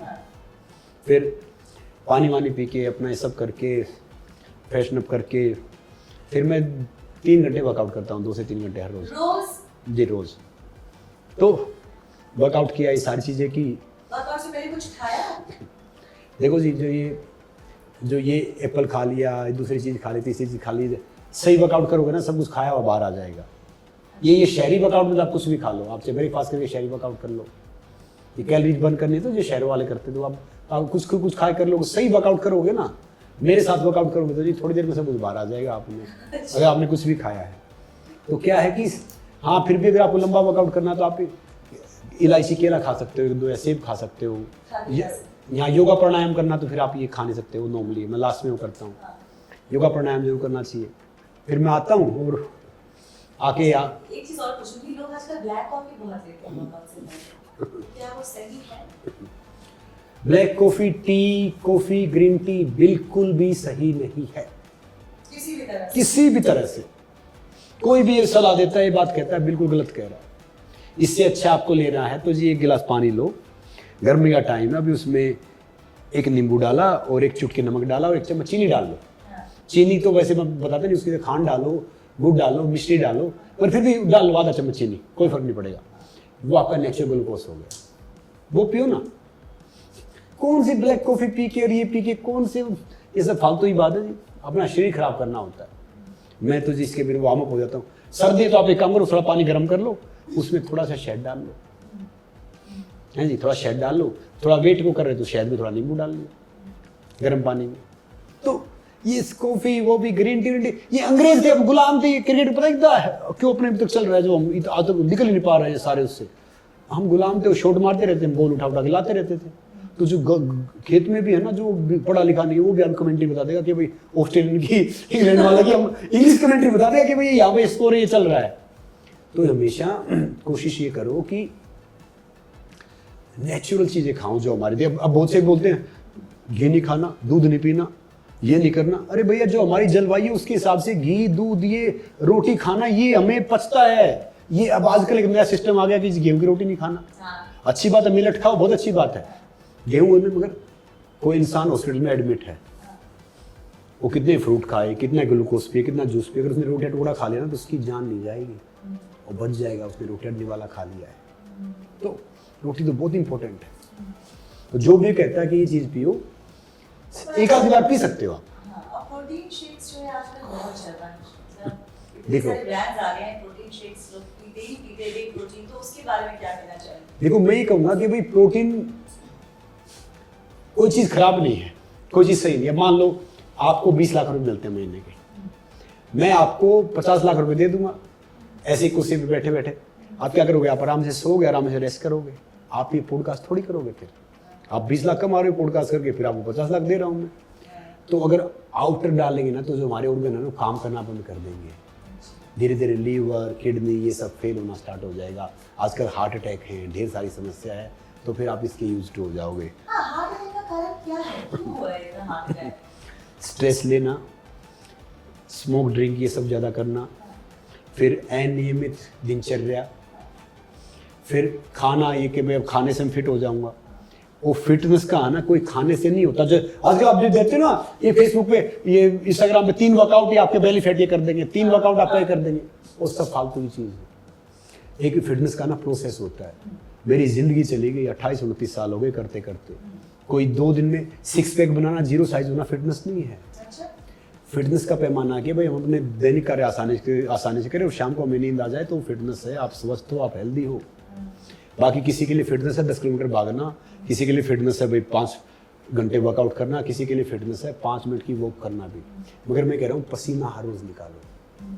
वॉक तो तब करते हैं, वॉक नहीं, आप जो करो, आप खेलो, आप कूदो, कुछ भी करो, तो पसीना जरूर निकालो। और इंटरनली योगा प्राणायाम जरूर करो, सूक्ष्म व्यायाम जैसे अनुलोम विलोम है, कपालभाति है, या भस्त्रिका है, ये सब जरूर करो। गर्मियों में थोड़ा सा शीतकारी करो। तो ये इंटरनली एक्सरसाइज है। तो प्रोटीन खाओ, अच्छी बात है, मैं नहीं कहूँगा एक्सेस करते हो। जो स्पोर्ट्स पर्सन है ना, जो आउट ऑफ द कंट्री को रिप्रेजेंट कर रहे हैं, ये सब उनके लिए। पर प्रोटीन शेक के बदले अगर प्रोटीन रिच फूड खाएं तो वो ज्यादा बेहतर होगा ना, एनी डे। सबसे बेहतर है। जैसे जैसे हम आमला लेते हैं, हाँ, आजकल आमला जूस, एलोवेरा जूस, या सारे जूस कैन में आ गए हैं, हाँ, डिब्बों में आ गए। मैं नहीं कहता कि अच्छे नुकसानदायक नहीं है, मगर अगर आप फ्रूट का जूस घर पे बनाओगे ना तो वो बेस्ट है। खाना भी अगर हेल्दी खाओगे, घर जैसा खाना खाओगे तो बेस्ट है। प्रोटीन के बिल आपको करना तो आप पनीर खाओ, सत्तू शेक लो, सत्तू शेक लो। पनीर भी दूध का प्रोसेस थोड़ा खराब होता है, सत्तू शेक लो, कमाल की चीज़ है। आप दूध पियो, दूध में आप कभी घी डाल के पी लो, बाकी चीज़ करो। मूंगफली खाओ आप भिगो के, चने खाओ आप भिगो के, कितना प्रोटीन हो जाएगा। एक बहुत से बोलते जी, ये डॉक्टर कहेगा कि ये वाइट एग से ना इतना ही होता है। मैंने भी एग खाए बीच में, जब डॉक्टर ने कुछ किया, ये पायल जी और ये सब माने नहीं, सब देखा, फिर मैंने देखा नहीं यार गलत बात है। देखो मेरा ही मानना है कि इस दुनिया का सबसे ताकतवर इंसान या जानवर शाकाहारी है। हाथी शाकाहारी है, घोड़ा सोया खड़ा खड़ा सोएगा, और अगर घोड़ा बैठ के सो रहा तो बीमार है। अच्छा, हाँ, तो शाकाहारी है। अब शेर चीता ना भागेंगे, सब कुछ करेंगे, 2 किलोमीटर हिरन कोई हाथ नहीं आना, थक के बैठ जाएंगे। कुत्ता हो जाएगा 1 किलोमीटर भागेगा, उसे भी थक के बैठ जाएगा। जो मांसाहारी होता है ना वो थोड़ी देर के लिए होता है, शाकाहारी लॉन्ग लाइफ के लिए होता है। जिंदगी भी अच्छी चीज। शाकाहारी तो कितने अच्छे, तो खाना कितना अच्छा, सब कुछ हो, करो ना, दूध पियो, घी खाओ। घी तो बहुत कमाल की चीज़ है, रामबाण है घी, ये लकड़ी पे डालने लग जाओ घी यहाँ रोज, 30 दिन में लकड़ी लाल हो जाएगी। अच्छा, हाँ, तो घी तो बहुत कमाल की चीज़ है। गाय का मिल जाए तो और अच्छा है ना, भैंस का भी खा सकते हो आप, कोई दिक्कत नहीं। अच्छी चीज़ लो ना, अच्छी चीज़ों से हम जाएंगे। जो ये फैंसी से हम बात करेंगे, बहुत से जैसे बहुत से क्या करेंगे भाई, बालों कलर कर लेंगे, ढेर सारी चीज़ों कर लेंगे, थोड़े दिन में तो भैया वैसे ही कलर हो जाएगा। ये देखो, आप गेटिंग ओल्ड इज मैंडेटरी, मगर भैया एज का पढ़ना मैंडेटरी है। अगर बूढ़े हो ना ऑप्शनल है, आपके ऊपर है कि आप 100 साल में जवान रहो या आप 20 साल में बूढ़े हो जाओ। आजकल के बच्चे तो क्या है कि भैया वो बचपन से बूढ़े हो जाते, जवान तो होते ही नहीं। अरे जवानी में इतना नशा बोल सकेंगे, वो कोई सिगरेट पी रहा है, कोई पता नहीं कौन सा नशा कर रहा है, कोई तीसरा नशा कर रहा है। वो पुलिस वालों की मैं स्टेटमेंट देखता हूँ तो मैं भी हंसता हूँ, कोई म्याऊं म्याऊं पता नहीं कौन से नशे के, क्या घोचू बताओ क्या क्या करते हैं ये। अरे जवानी में इतना नशा है, उसकी क्या जरूरत है। कोई मेरे से पूछता हूँ, कह जाता हूँ भाई साहब चाय लोगे कॉफी लोगे, मैं बीमार थोड़ी हूँ, पानी ले लूंगा भैया, मैं दूसरी चीज ले लूंगा, बाकी चीज वो कर लूंगा, वो पी लूंगा। चाय कॉफी क्यों, किसी चाय कॉफी। पहले क्या होता था कि कोई कहीं जाता था उसको दूध पिलाते थे हम, कि साइकिल पे जाते थे, पैदल जाते थे, दूध पिलाते थे। और सब गाड़ी में जाते, दूध और मीठा दोगे तो मीठा देते थे, अब तो शुगर हो जाएगी। देखो शरीर पता है क्या है, एक बड़ी अच्छी बात बता रहा हूँ, ये दिमाग और शरीर बहुत अच्छा सेवक और सबसे कठोर स्वामी है। अगर आप इसको यूज करोगे ना, नौकर बने काम करेगा इस जिंदगी भर, और अगर आपने थाली छोड़ दिया ना, आपको मालिक बन के बहुत सताएगा। तो याद रखना, तन जितना घूमता रहेगा मन उतना शांत रहेगा, मन जितना घूमता रहेगा तन उतना शांत रहेगा। तो मैं नॉर्मल सुबह ब्रेकफास्ट करता हूँ, थोड़ा फ्रूट खा लेता हूँ, ड्राई फ्रूट रात को भिगो देता हूँ तो कर लेता हूँ, जूस पी लेता हूँ। गाँव में होता हूँ तो छाछ मट्ठा नॉर्मली खाना खा लेता हूँ। दोपहर में 2-3 रोटी, दाल सब्जी, और गेहूँ की मिल जाए, गेहूँ की मिलट मिल जाए। मैं कह रहा हूँ कि ये मैं पानी पी रहा हूँ, नारियल पानी पी रहा हूँ। अगर मैंने सोचा ना मैं संसार का सबसे बेहतरीन चीज़ पी रहा हूँ, तो वो शरीर में वही काम करेगा। क्योंकि कहते हैं जैसा खाएंगे वैसा होगा मन, जैसा पिएंगे पानी वैसे निकले वाणी, जैसी संगत वैसी रंग। तो ये यहाँ से सोचने से है।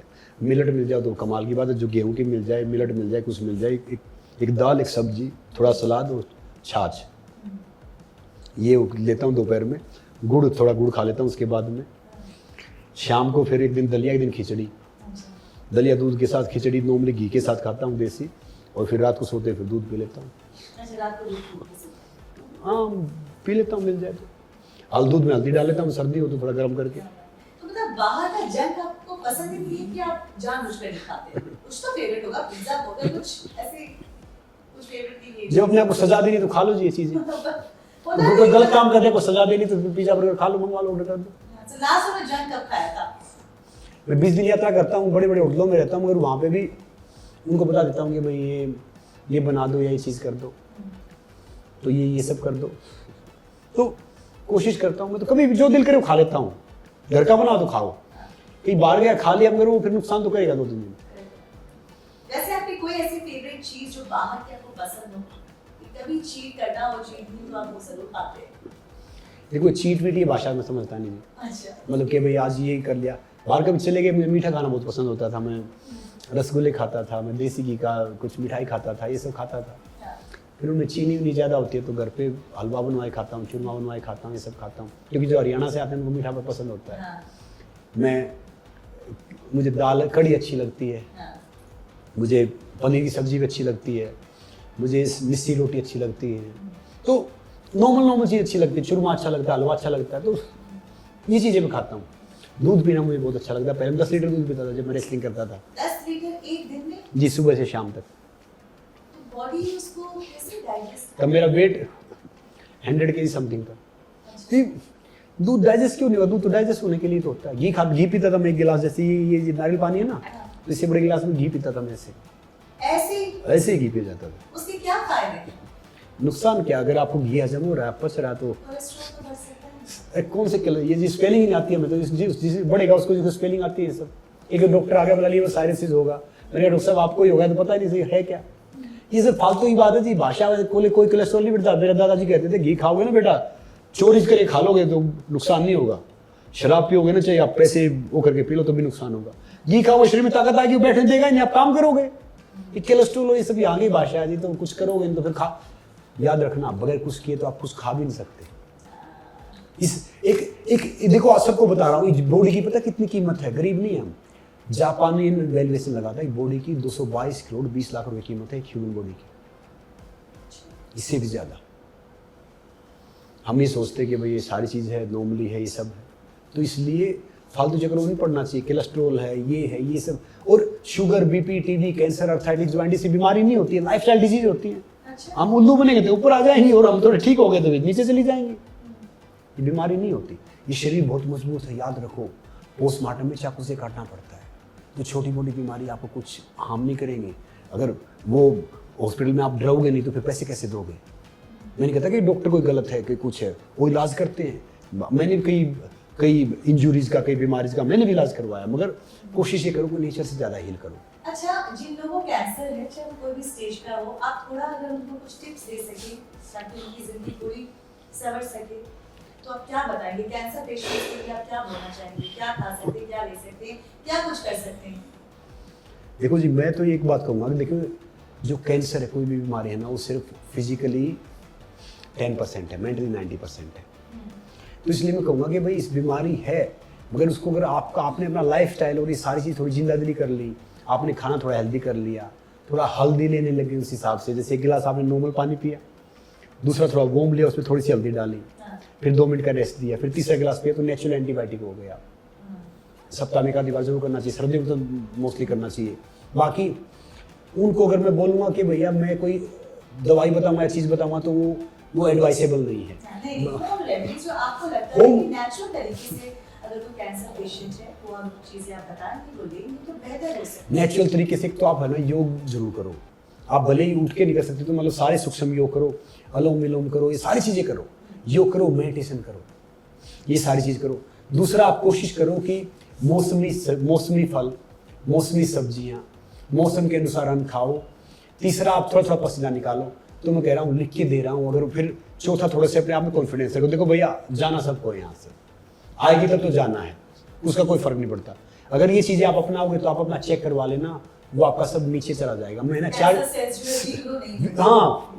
चीज़ों से ठीक करता हूँ सबको। आपका सांस लेना, आपका पानी पीना, आपका खाना खाना और आपकी सोने की पोजीशन। अगर ये 4 चीज़ आपने ठीक कर ली, कैंसर क्या उसका बाप भी ठीक हो जाए।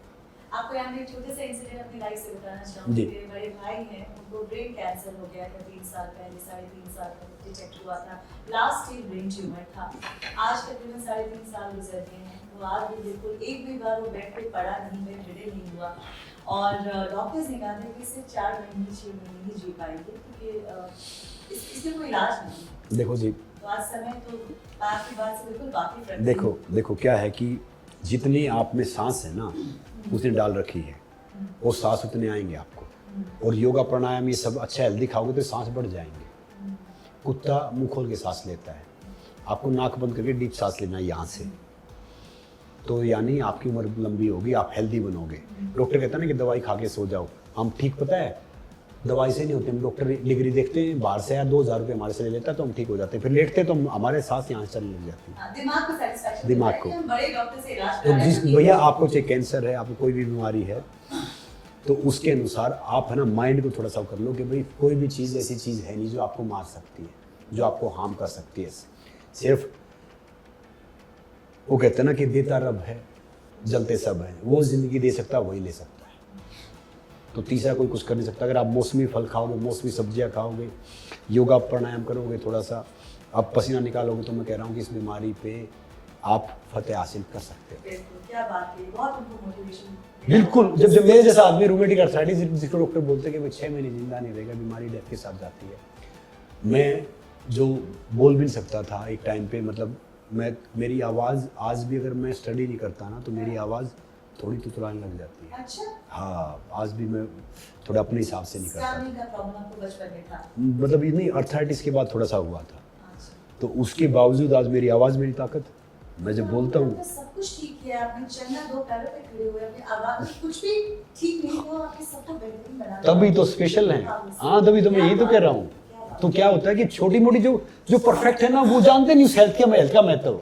नहीं तो आज मैं भी पार्टी कर रहा होता, मैं बड़ी बड़ी बात करता, एनिमल बनता। मैं है ना हेल्थ का महत्व जानता हूँ कि शरीर कैसे मिला है। मैं तो बहुत कमजोर था जब पैदा हुआ, तो आम बच्चे के मुकाबले उससे बहुत कमजोर था। मतलब प्री मैच्योर तो नहीं था, मतलब ये था कि मतलब बहुत वेट कम था, समझे ना। तो मैं पैदा हुआ वहां से, तब से वो सब किया, और फिर उसके बावजूद अभ्यास कर करके, ये सारी चीज कर करके, वो सब कर करके इतना स्ट्रॉन्ग बन गया। अब आज के दिन है ना, मैं आपको बताऊं कि मैं एज छोड़ दो, कोई चीज टकरा जाती है ना तो मैं सोचता हूँ मैं तो ठीक हूँ भैया, वो चीज टूट ना गई हो। क्या बात है, ऐसा लग रहा है बिल्कुल लोहा। मतलब हाँ, तो ये प्राणायाम से इतना हेल्दी हो जाता है इंसान। मैं हर रोज पसीना निकालता हूँ, हर रोज कोशिश करता हूँ। टाइम होता है, फ्लाइट में ट्रैवल कर रहा होता, आजकल जैसे मौका मिलता है बिजनेस क्लास जाने का, तो मैं टॉयलेट में जाके 100 200 400 डिप्स मारता हूँ तो खड़ा होता। अच्छा। बार बार सोचते इस कस्टमर का अपसेट है। तो मैं जिंदगी ना, मैं दूसरों के हिसाब से नहीं जीता, मैं जिंदगी अपने हिसाब से जीता हूँ। दूसरों के हिसाब से तो शेर को भी सर्कस में नाचना पड़ता है। तो आपके ऊपर है कि भैया जिंदगी आपकी, आपको अपने हिसाब से जीनी चाहिए। तो आई बिलीव इन दिस। आप इतने अलग कैसे हैं? आप बचपन से ही कुछ अलग थे या फिर धीरे-धीरे आपको परिस्थितियों ने ऐसा बनाया? Because you're so perfect.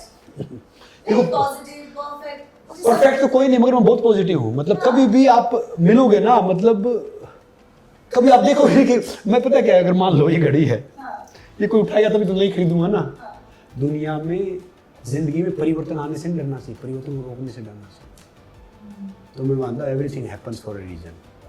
कोई फर्क नहीं पड़ता। कोई इंसान आपको चीट कर रहा है, अच्छी बात है। कोई दूसरी चीज़ हो रही है, अच्छी बात है। तीसरी कोई हो रही है, अच्छी बात है। वो होना था, होने दो, होने को मत रोको। अब बहुत से कहते हैं कि भाई मैंने उससे बहुत प्यार किया, मैं उसके लिए लॉयल थी, मैंने सारी चीज़ की। तो मैं कह रहा हूँ उस इंसान को अपने लिए दुख नहीं होना चाहिए, उसको उसके लिए दुख होना चाहिए जो छोड़ के जा रहा है, जा रही है। क्योंकि आपको पैसा मिल जाएगा, आपको सारी चीज़ मिल जाएंगी, मगर एक्चुअली ट्रू लव नहीं मिलेगा। हमें जब पहली बार प्यार होता है ना तो मैच्योर नहीं होते, जब मैच्योर होते हैं फिर प्यार नहीं होता, फिर आदत होती है। प्यार की अगर बात हो रही है तो मैं चाहूंगी आपकी भी जिंदगी में जो लव लाइफ आपकी रही है उसके बारे में बात करना चाहती हूँ, क्योंकि आप एक्ट्रेस है, आपकी वाइफ आयल रोटी, तो कैसे मिले उनसे? आप दोनों इतने अलग हैं फिर भी इतनी खूबसूरती से लाइफ को जी रहे हैं। सो आई रियली वांट, बहुत सारे लोग जो है आजकल ब्रेकअप कर लेते हैं, शादियां नहीं चल रही, डिवोर्स बहुत ज्यादा हो गई, तो आप थोड़ा टिप्स दें कि कैसे एक खूबसूरत रिश्ता या एक शादी चलाया जा सकता है। देखो, हम 13 साल से साथ में जी। शादी तो भले ही हमने अब की है, मगर हम दोनों बिल्कुल अलग हैं। हाँ। मैं नॉर्थ हूँ, साउथ है। हाँ, तो सब जानते हैं। तो इसीलिए हम साथ में। अच्छा। उस दुनिया में बहुत कम इंसान ऐसे होते हैं जो जैसे दिखते हैं वैसे होते हैं। हाँ। पायल जी वन ऑफ देम। और जो कुछ है ना, जैसे वो, अगर उसको आप पसंद नहीं है ना, आपके मुंह पे बोलेगी, आपकी पीठ के पीछे नहीं बोलेगी। ऐसे इंसान रेयर होते हैं। तो कोई भी अलग नहीं होता, कोई गलत नहीं होता, सब अलग होते हैं। जब कोई दुनिया वाले समझे कि भाई आप ये सब हो, तो मैंने वो देखा तो शायद मैं नॉर्मली शादी करता। मेरी माँ मेरी शादी करवा दी जब मैं 17-18 साल का हुआ, तब से दिल्ली पुलिस में, तब से वो लड़की वाले बैठते थे, संडे को आता था ना, तो वहाँ पे वो सब होते थे। तो वो एक ऑप्शनल होता है। तो मुझे लगता था कि जब मैं पायल जी से मिला, एक शो में मिला था, उससे पहले मिले थे सर्वाइवर में, इसमें, तो जब वो सब उसके दोस्त होते थे, सामने तो कहते थे बड़ी बड़ी बात करते थे, पीछे कहते लड़की आपके लिए ठीक नहीं है, ये लड़का आपके लिए ठीक नहीं है, ये सारी चीज़ें वो सब। देखो, जब हम भगवान राम ने, तो हम सीता की कल्पना क्यों करते हैं? हम दूसरे को जज कर लेते हैं। मैं एक सबको कहना चाहूँगा कि भैया अपने पार्टनर को जज करना बंद करो। दूसरा, वो समझो कि अगर इसकी जगह आपकी बेटी होती तो उसके साथ आप क्या व्यवहार करते। सब इंसान गलतियाँ करते, परफेक्ट कोई नहीं होता। अगर जो आपको पसंद है उसको भी तो कुछ पसंद होगा ना, उसको भी करने दो जो उसको पसंद है। अच्छा करे बुरा करे क्या फ़र्क पड़ता है, ज़िंदगी तो सीखेंगे तभी तो ना। कहते हैं ना कि सीखना बंद तो जीतना बंद नॉर्मली हो जाएगा, मगर उस इंसान को सिखानी ज़रूरी है। तो ढेर सारी चीज़ें हुई, ढेर सारा वो सब हुआ, तो कोशिश करते रहो, एफर्ट करते रहो। अब पायल जी कहेंगे कि ये बिज़नेस करना है, ये घर छोटा है, दूसरा घर चाहिए, तीसरी चीज़ चाहिए, चौथी चीज़ चाहिए। मैं भी सही कर, अच्छी बात है, मैं समझ रहे हो। उनका माइंड डिफरेंट रहेगा, बिल्कुल सही कर रहे हो, हाँ विल डू। मैं बहुतों को जानता हूँ, और मैं पायल जी के लिए कभी फ़ोन नहीं करता, या किसी के लिए फ़ोन नहीं करता, अपनी फैमिली के लिए फ़ोन नहीं करता। मैं खुद लाइन में लगता हूँ, तो उसके हिसाब से वो ठीक है, वो गलत नहीं है, मगर मैं मेरे हिसाब से ठीक हूँ।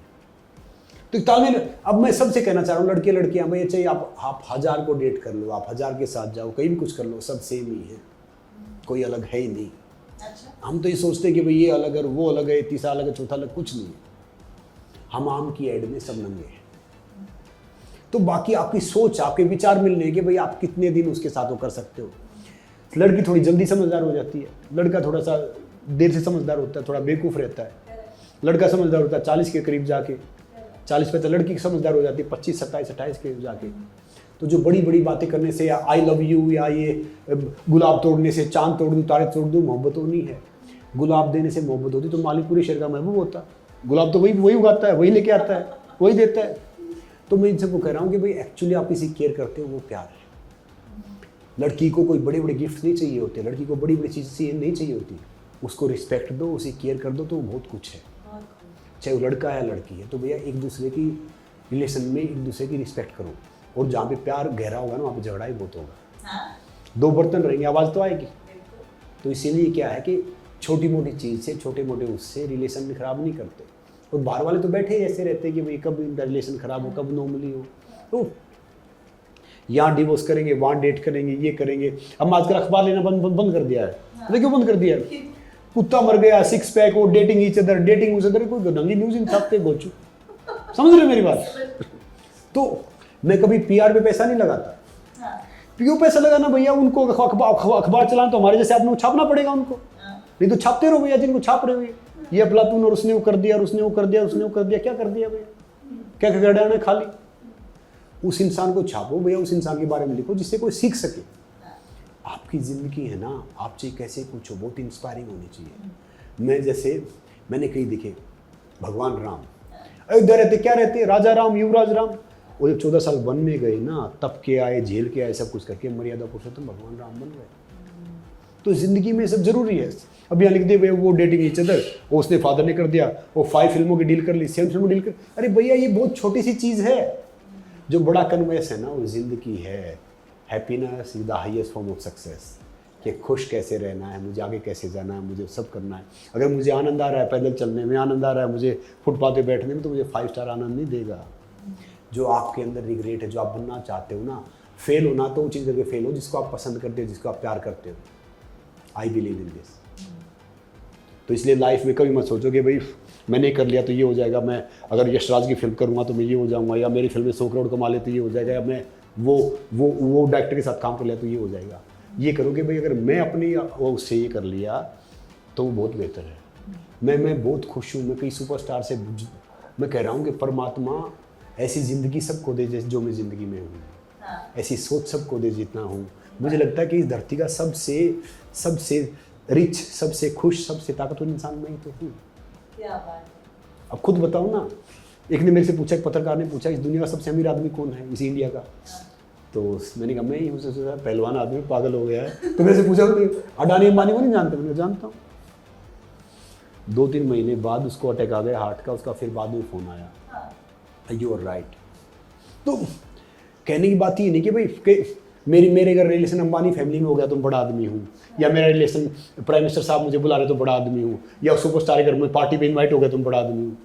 भैया मेरी सोच से ही बड़ा आदमी हूँ। एक पत्थर चाहे कितना चमकीला होगा, इधर रहेगा, ठोकरों में रहेगा। एक पत्थर चाहे कितना काला कुछ है, एक जगह रहेगा, लोग उसकी पूजा करने लग जाएंगे। तो मुझे किसी का वैलिडेशन नहीं चाहिए कि भाई मैं सक्सेस में सक्सेस नहीं हूँ। मैं अपना वैलिडेशन खुद हूँ। मैं अपनी लाइफ अपने हिसाब से जीता हूँ, अपनी लाइफ में समाज के हिसाब से जीता हूँ, देश के हिसाब से जीता हूँ कि भाई मैं अपनी ज़िंदगी से क्या मैसेज दे सकता हूँ। Our life should be a message, not mess. समझे जी? तो मुझे कोई फ़र्क नहीं पड़ता कि शाहरुख खान मुझे फ़ोन करे ना करे, मुझे नरेंद्र मोदी जी फ़ोन करे ना करे, मुझे दूसरा फ़ोन करे या ना करे। मुझे पता है कि मैं देश के लिए, कोई भी युवा लड़का लड़की, आप सबको बता रहा हूँ, अगर आप अपने रास्ते से जाते हो ना, आप अपना नुकसान नहीं करते, परिवार का नुकसान नहीं करते, आप देश का नुकसान करते हो। आप देश के लिए एसेट हो सकते थे। ये फिल्म लाइन है, ये सब बहुत छोटी चीज़ है। देश बहुत बड़ी चीज़ है, ज़िंदगी बहुत बड़ी है। तो मैं उस चीज़ को फॉलो करता हूँ। मैं यहाँ बैठा हूँ, 3 साल बाद हम यहाँ पे ही बड़े बनेंगे, 4 साल बाद बनेंगे, ढेर सारे बच्चों का जरिया बनेंगे उनको काम करने का, काम देने का, वो सब करने का। तो याद रखो, पैसा सेकेंडरी आता है। जिसने कल दिया वो कल की व्यवस्था करेगा। चीटी को कर्ण और हाथी को मन तो मिल ही जाता कहीं ना कहीं से। हम सोचते कि भाई हम कर रहे हैं। एक कुत्ता था, गाड़ी के नीचे चल रहा था। कुत्ता सोचा कि गाड़ी में चला रहा हूँ, बैठ गया, गाड़ी के आगे कुछ आ गया। कुत्ते को फिर यकीन हो गया, फिर कुत्ता फिर बैठ गया, गाड़ी आगे कुछ आ गया, गाड़ी रुक गई। फिर कुत्ते को यकीन स्ट्रॉन्ग हो गया कि गाड़ी मेरे कारण चल रही है। कुत्ता फिर से बैठ गया और गाड़ी रेड लाइट हो गई। फिर देखा, सालो अब गाड़ी चला के दिखाओ तुम। कुत्ता फिर से खड़ा हुआ और रेड लाइट थोड़ी हटी, आगे कुछ गाड़ी आ गई, फिर से बैठ गया। कुत्ता बैठ गया और गाड़ी आगे निकल गई। तो मेरी ज़िंदगी वो है, हम कोई कुछ नहीं है, 30 मार खानी, हम किसी के लिए कुछ कर रहे हैं, करता तो वो है, बाकी हम सब नॉर्मली हैं। तो इसीलिए ज़िंदगी में सक्सेस एंड सक्सेस कुछ नहीं है। किसी की वैलिडेशन लेना, किसी का फ़ोन होना, किसी संबंध होना, कोई वो दिखाता कि भैया बड़े बड़े आदमियों से मैंने संबंध बना के 2-4 पैसे गंवाए हैं, कोई नहीं किया है। संबंध बनाने तो उस इंसान से बनाओ जिसकी सोच सही है, जिसके आप सीख सकते हो, जिससे कुछ है। मैं आज भी कह रहा हूँ कि भैया जो आपके माता पिता हैं, बड़ी अच्छी बात बता रहा हूँ नंदिनी जी, जो आपके माता पिता हैं ना, उनका हाथ पकड़ लो, किसी नालायक के पैर पकड़ने की जरूरत नहीं पड़ेगी। उनकी इज्जत करो, आप एक गुरु की इज्जत करो, जो बड़े हैं उनकी इज्जत करो। इनकी इज्जत क्या करनी है? हर पैसे से आप किसी के खड़े हो जाओगे, जी सर वो करेंगे कि वो हाँ ये सब वो सब, क्या है? इज्जत करो कि उसने काम किया, उसकी रिस्पेक्ट करो। मगर एक्चुअली अगर इज्जत देनी है, सेवा करनी है, तो माता पिता ही करो।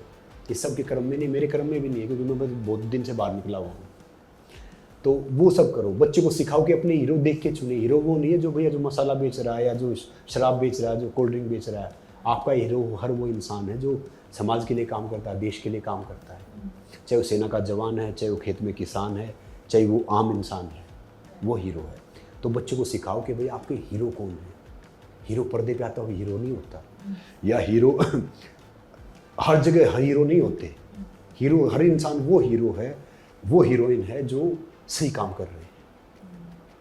हम भी परफेक्ट नहीं है, मगर कोशिश तो कर रहे हैं ना, रास्ते पे तो है ना। अपनी जिंदगी के जर्नी का हीरो खुद बनो। बस अपना खुद ये याद रखो कि आप अपनी ज़िंदगी के ना राइटर हो। मेक श्योर कि आप अपनी स्टोरी खुद लिखो। दूसरा लिखेगा तो फालतू नहीं लिखेगा, अपना अनुभव लिखेगा।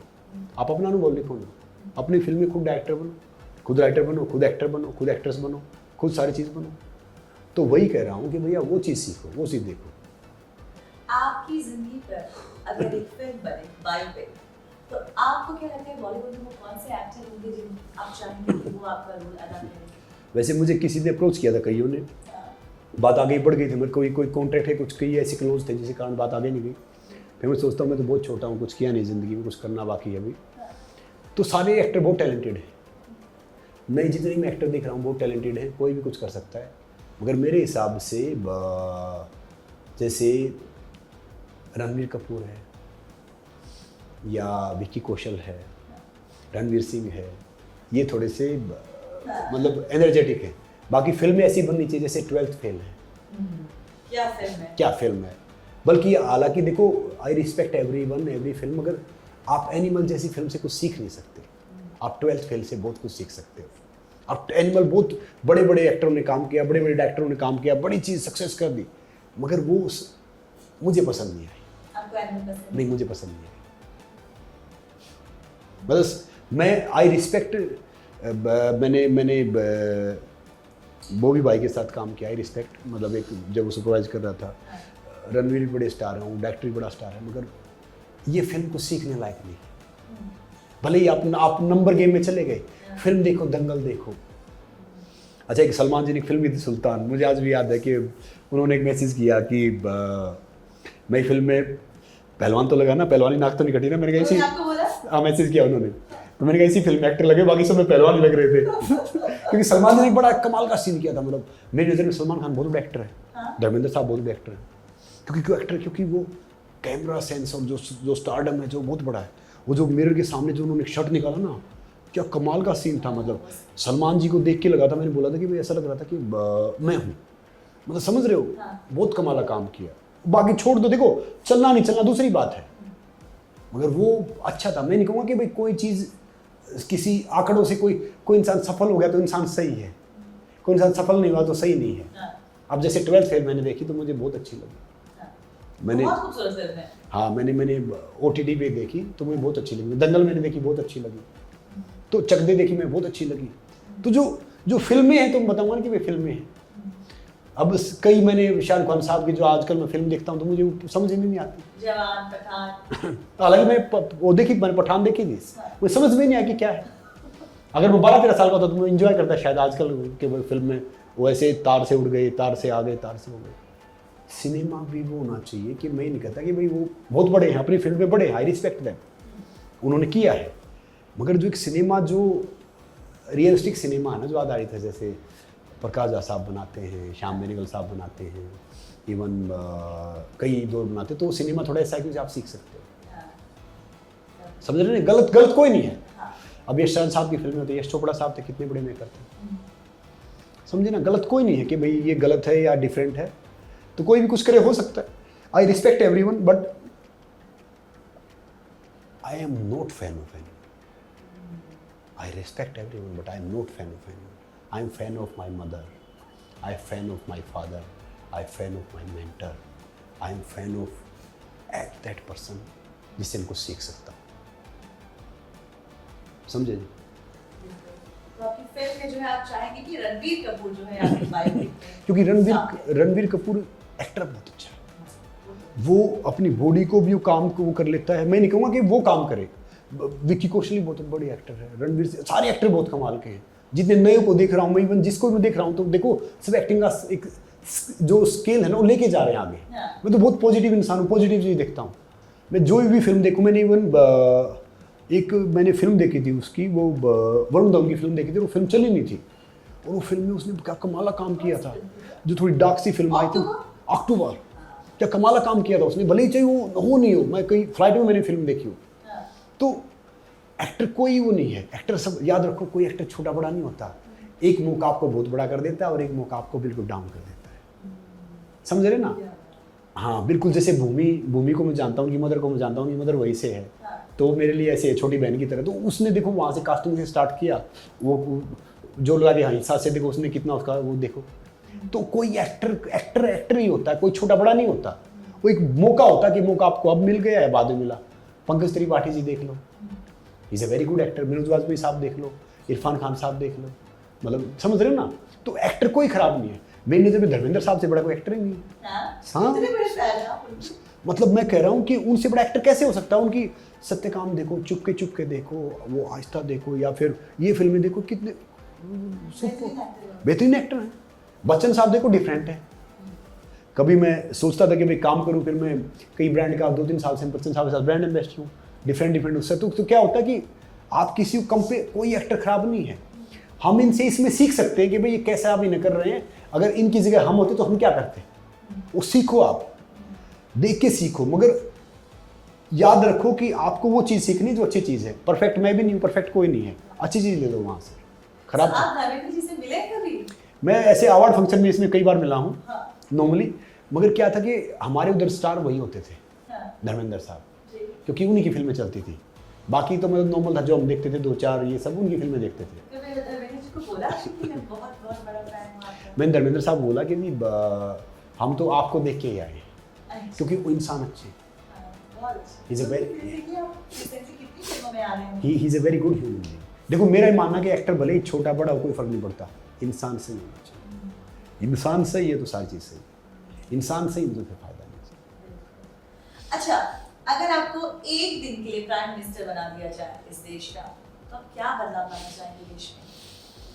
वैसे तो एक दिन में बदलाव आता नहीं कुछ भी, ये फिल्मों में तो आ जाता है कि आप जैसे नायक ने अनिल कपूर साहब को देख लिया कि बदलाव ला दिया, मगर फिर भी अगर मुझे बना दिया गया तो मैं इस देश से रिजर्वेशन को हटाऊंगा। रिजर्वेशन हटाएंगे। जी बिल्कुल, रिजर्वेशन है तो ढेर सारा टैलेंट हमारा वेस्ट हो जाता है। कई ऐसे बच्चे हैं जो रिजर्वेशन दो, आप आर्थिक आधार पे दे दो, मगर किसी जॉब में या उसमें रिजर्वेशन मत दो। अगर मैं एक दिन के लिए प्राइम मिनिस्टर बनता हूँ तो मैं रिजर्वेशन ख़त्म करूँगा, क्योंकि वो हमारे देश को आगे बढ़ने में, कहते हैं ना कि काम तो दीमक भी करता है, दिन रात करता है, मगर वो निर्माण के लिए नहीं, विनाश के लिए करता है। तो रिजर्वेशन एक ऐसी चीज़ है जो हमारे देश को ख़त्म कर रहा है और जो कोई हटा नहीं सकता, क्योंकि हटाएंगे तो फिर वोट हैं, कास्टिज्म है, ढेर सारी चीज़ें हो जाएंगी। अगर मुझे ताकत मिले, मुझे पावर मिले तो मैं रिजर्वेशन ख़त्म करूँ। आप प्राइम मिनिस्टर मोदी जी से मिले हैं? जी मैं मिला हूँ। तो हम सब तो उनको टीवी पे देखते हैं, सब आपके जितने लकी नहीं कि मिल पाए, क्योंकि आप मिल पाए, तो उनको मिलकर किस चीज़ से आप बहुत प्रभावित हुए? देखिए, मोदी जी एक ऐसे इंसान हैं, उनसे आप बहुत कुछ सीख सकते हो। जी। मैं उनसे प्रभावित इसलिए हुआ कि वो मेरे बारे में वो चीज़ मुझे बता रहे थे जो सिर्फ मैं जानता था। भले ही देखो गूगल पे नहीं है, बाकी चीज़ें नहीं, भले उन्होंने इंटेलिजेंस से पता लगवा कुछ लगवाया, मगर कोई इंसान इतनी मेहनत करके बैठा तो उस पद को डिजर्व करता है।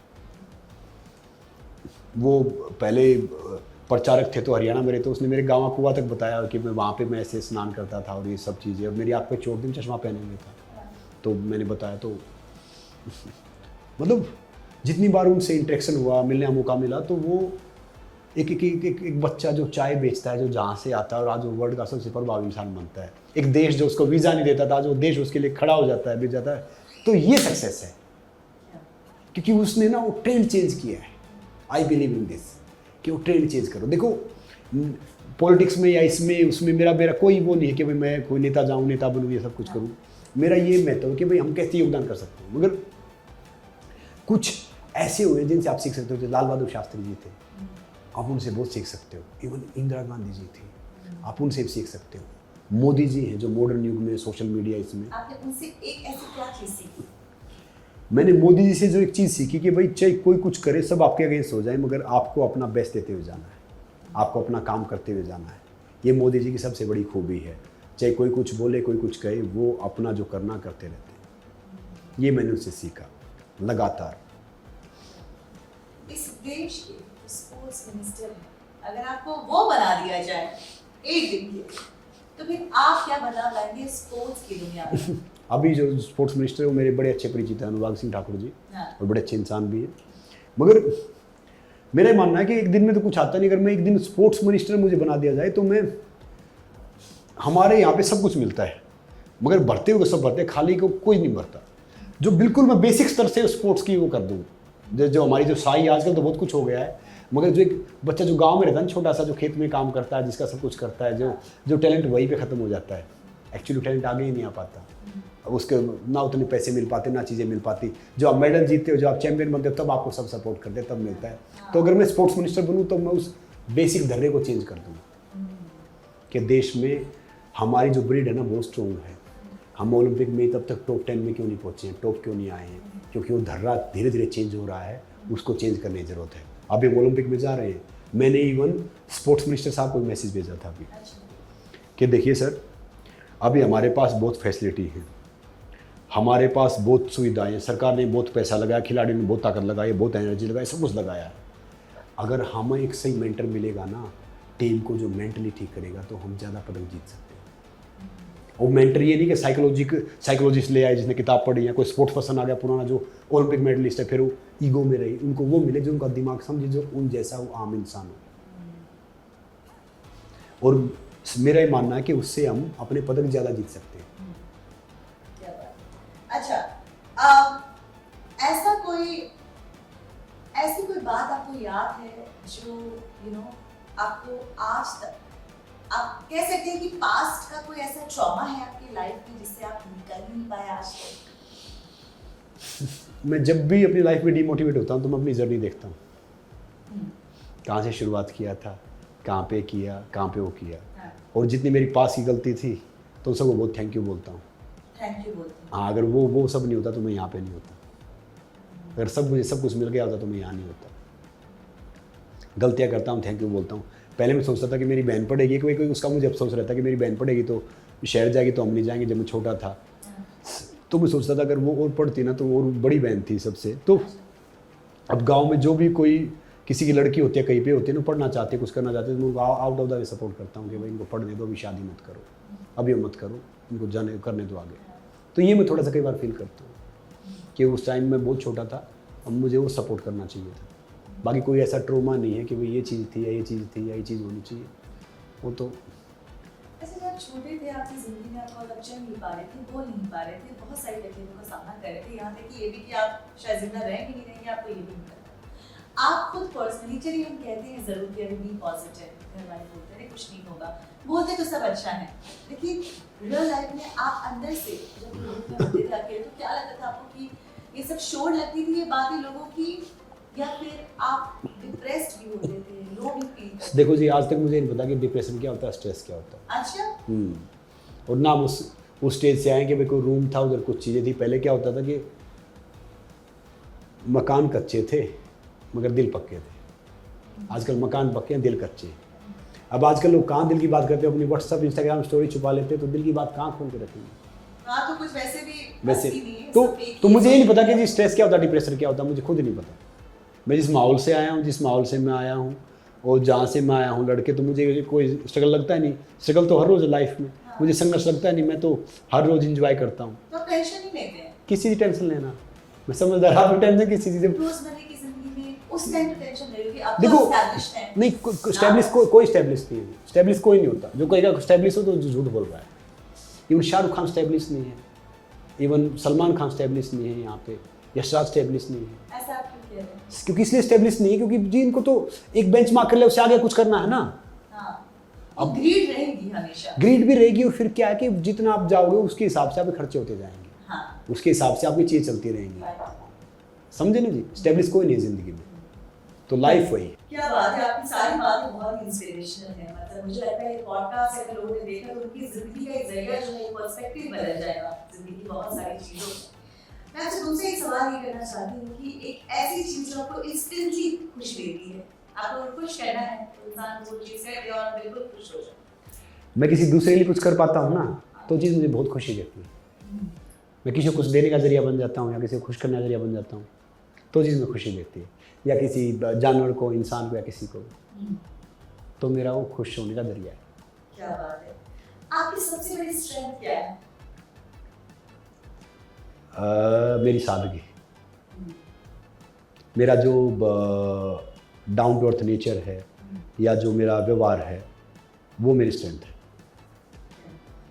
खुद की कौन सी ऐसी काबिलियत है जिसे आप नाज करते हैं? I feel like patting your back. देखिए, नाज करने लायक तो बने नहीं, अभी तो कोशिश कर रहे हैं, उस प्रोग्रेस में हैं। फख्र होता है, अच्छा महसूस बस है। बाकी एक चीज़ है कि मेरे को टैलेंट है, यूनिक टैलेंट है कि नेवर गिव अप। मैं ज़िंदगी में कभी हार नहीं मानता और कुछ ना कुछ पाने के लिए कोशिश करता रहता हूँ। जो चीज़ कर दी भूल जाता हूँ कि हो गया, चल गया, तो कोशिश करते रहो। क्या बात है। आपका सबसे खूबसूरत गाना जो है आप गुनगुनाते हो अपने लो पेज में, या अच्छे खुश है तो कौन सा गाना आप गुनगुनाते हैं, सुनते हैं? गाने तो वैसे सारे ही अच्छे हैं, मगर जब एक दौर था कि जब किशोर साहब थे, रफ़ी साहब थे, लता मंगेशकर जी थी, मुकेश जी थे, तो उनके गाने हमें बहुत कुछ याद रह गए। आजकल जो गाने होते हैं वो दो चार डिंगचैज होता है, दो चार गाली वालियाँ होती है, फिर बड़ा सा म्यूजिक होता है, वो फिर याद नहीं रहते, चले जाते हैं। बाकी नए में अगर मैं बात करूँ तो सोनू निगम या अरिजीत या ये वन ऑफ द बेस्ट है। तो जो भी गाना दिखता है वो सब सुन लेता हूँ। आप हरियाणा से हैं और मैं चाहती हूँ जो भी गेस्ट आते हैं शो पे वो एक रेसिपी जरूर अपनी बताते जाते हैं, तो आप कोई ऐसी रेसिपी बताइए जो हेल्दी भी है और टेस्टी भी है। अच्छा, तो भैया मैं तो आपको एक रेसिपी, तुम क्या बताऊँ, वैसे तो मैं जानता सारी चीज़ें। अगर आप चाहते हो कि भाई आपको कोलेस्ट्रॉल नहीं हो, आप चाहते हो आप ताकतवर हो, आप चाहते हो आपका स्टेमिना अच्छा रहे। देखो, ताकत दो चीज़ में होती है, आपका स्टेमिना, आपकी फ्लेक्सिबिलिटी। तो भैया बादाम पीना स्टार्ट कर दो सारे। बादाम पीना कैसे होता है, ठंडा हिलाओ, बादाम लाओ, कुंडी छोटा तो होगा, इसको मिक्सी में थोड़ा रगड़ो, फिर मिक्सी में रगड़ के जब वो बिल्कुल एक पेस्ट बन जाए, बिल्कुल हल्का हो जाए, तो उसको आप एक कॉटन के कपड़े में छान लो पानी के साथ। जब तक वाइट वाइट आप छानो, उसमें खांड मिलाओ या नेचुरल शुगर मिला के इसको पी लो। 30 दिन अगर आप पीते हो तो आपकी बॉडी की 99% बीमारी दूर हो जाएंगी, और ये कैंसर के लिए भी रामबाण है। क्या बात है, थैंक यू सो मच। बहुत पॉजिटिवली मैं खुद कर रही हूँ, आई एम श्योर इस पॉडकास्ट के जरिए बहुत सारे लोग मोटिवेट होने वाले हैं और अपनी जिंदगी में खूबसूरती से जो है अपनी जिंदगी को आगे बढ़ाएंगे, क्योंकि आज के ज़माने में इतना स्ट्रेस है कि लोग पहले ही गिव अप कर देते हैं। बट आपने जो अपनी जर्नी बताई सो इंस्पिरेशनल है। नंदिनी जी स्ट्रेस कहाँ है, हम इतने अच्छे कमरे में बैठे हैं, इसी चल रहा है, इतने खुश हैं। तो मैं चाहता हूँ कि अगर एक भी कोई हमारा युवा दोस्त एक भी इससे प्रभावित हुआ या इसको अच्छी तरह लिया तो हमारा ये पॉडकास्ट करना सक्सेसफुल हो जाएगा। क्या बात है, जरूर होगा। बिल्कुल होना भी Thank चाहिए। you so much, thank you so much. Thank you guys. आप प्लीज ये पॉडकास्ट बिल्कुल एंड तक देखिए और हमें कमेंट सेक्शन में बताएं कि आपकी जिंदगी में क्या बदलाव आया इस पॉडकास्ट को सुनने के बाद, और हमें बताएं कि आपको इस पॉडकास्ट में सबसे अच्छी बात क्या लगी और किस बात से संग्राम जी आप सबसे ज्यादा इंस्पायर हुए। Keep watching the Academy with Navneet Roy only on Celebrate Next Story.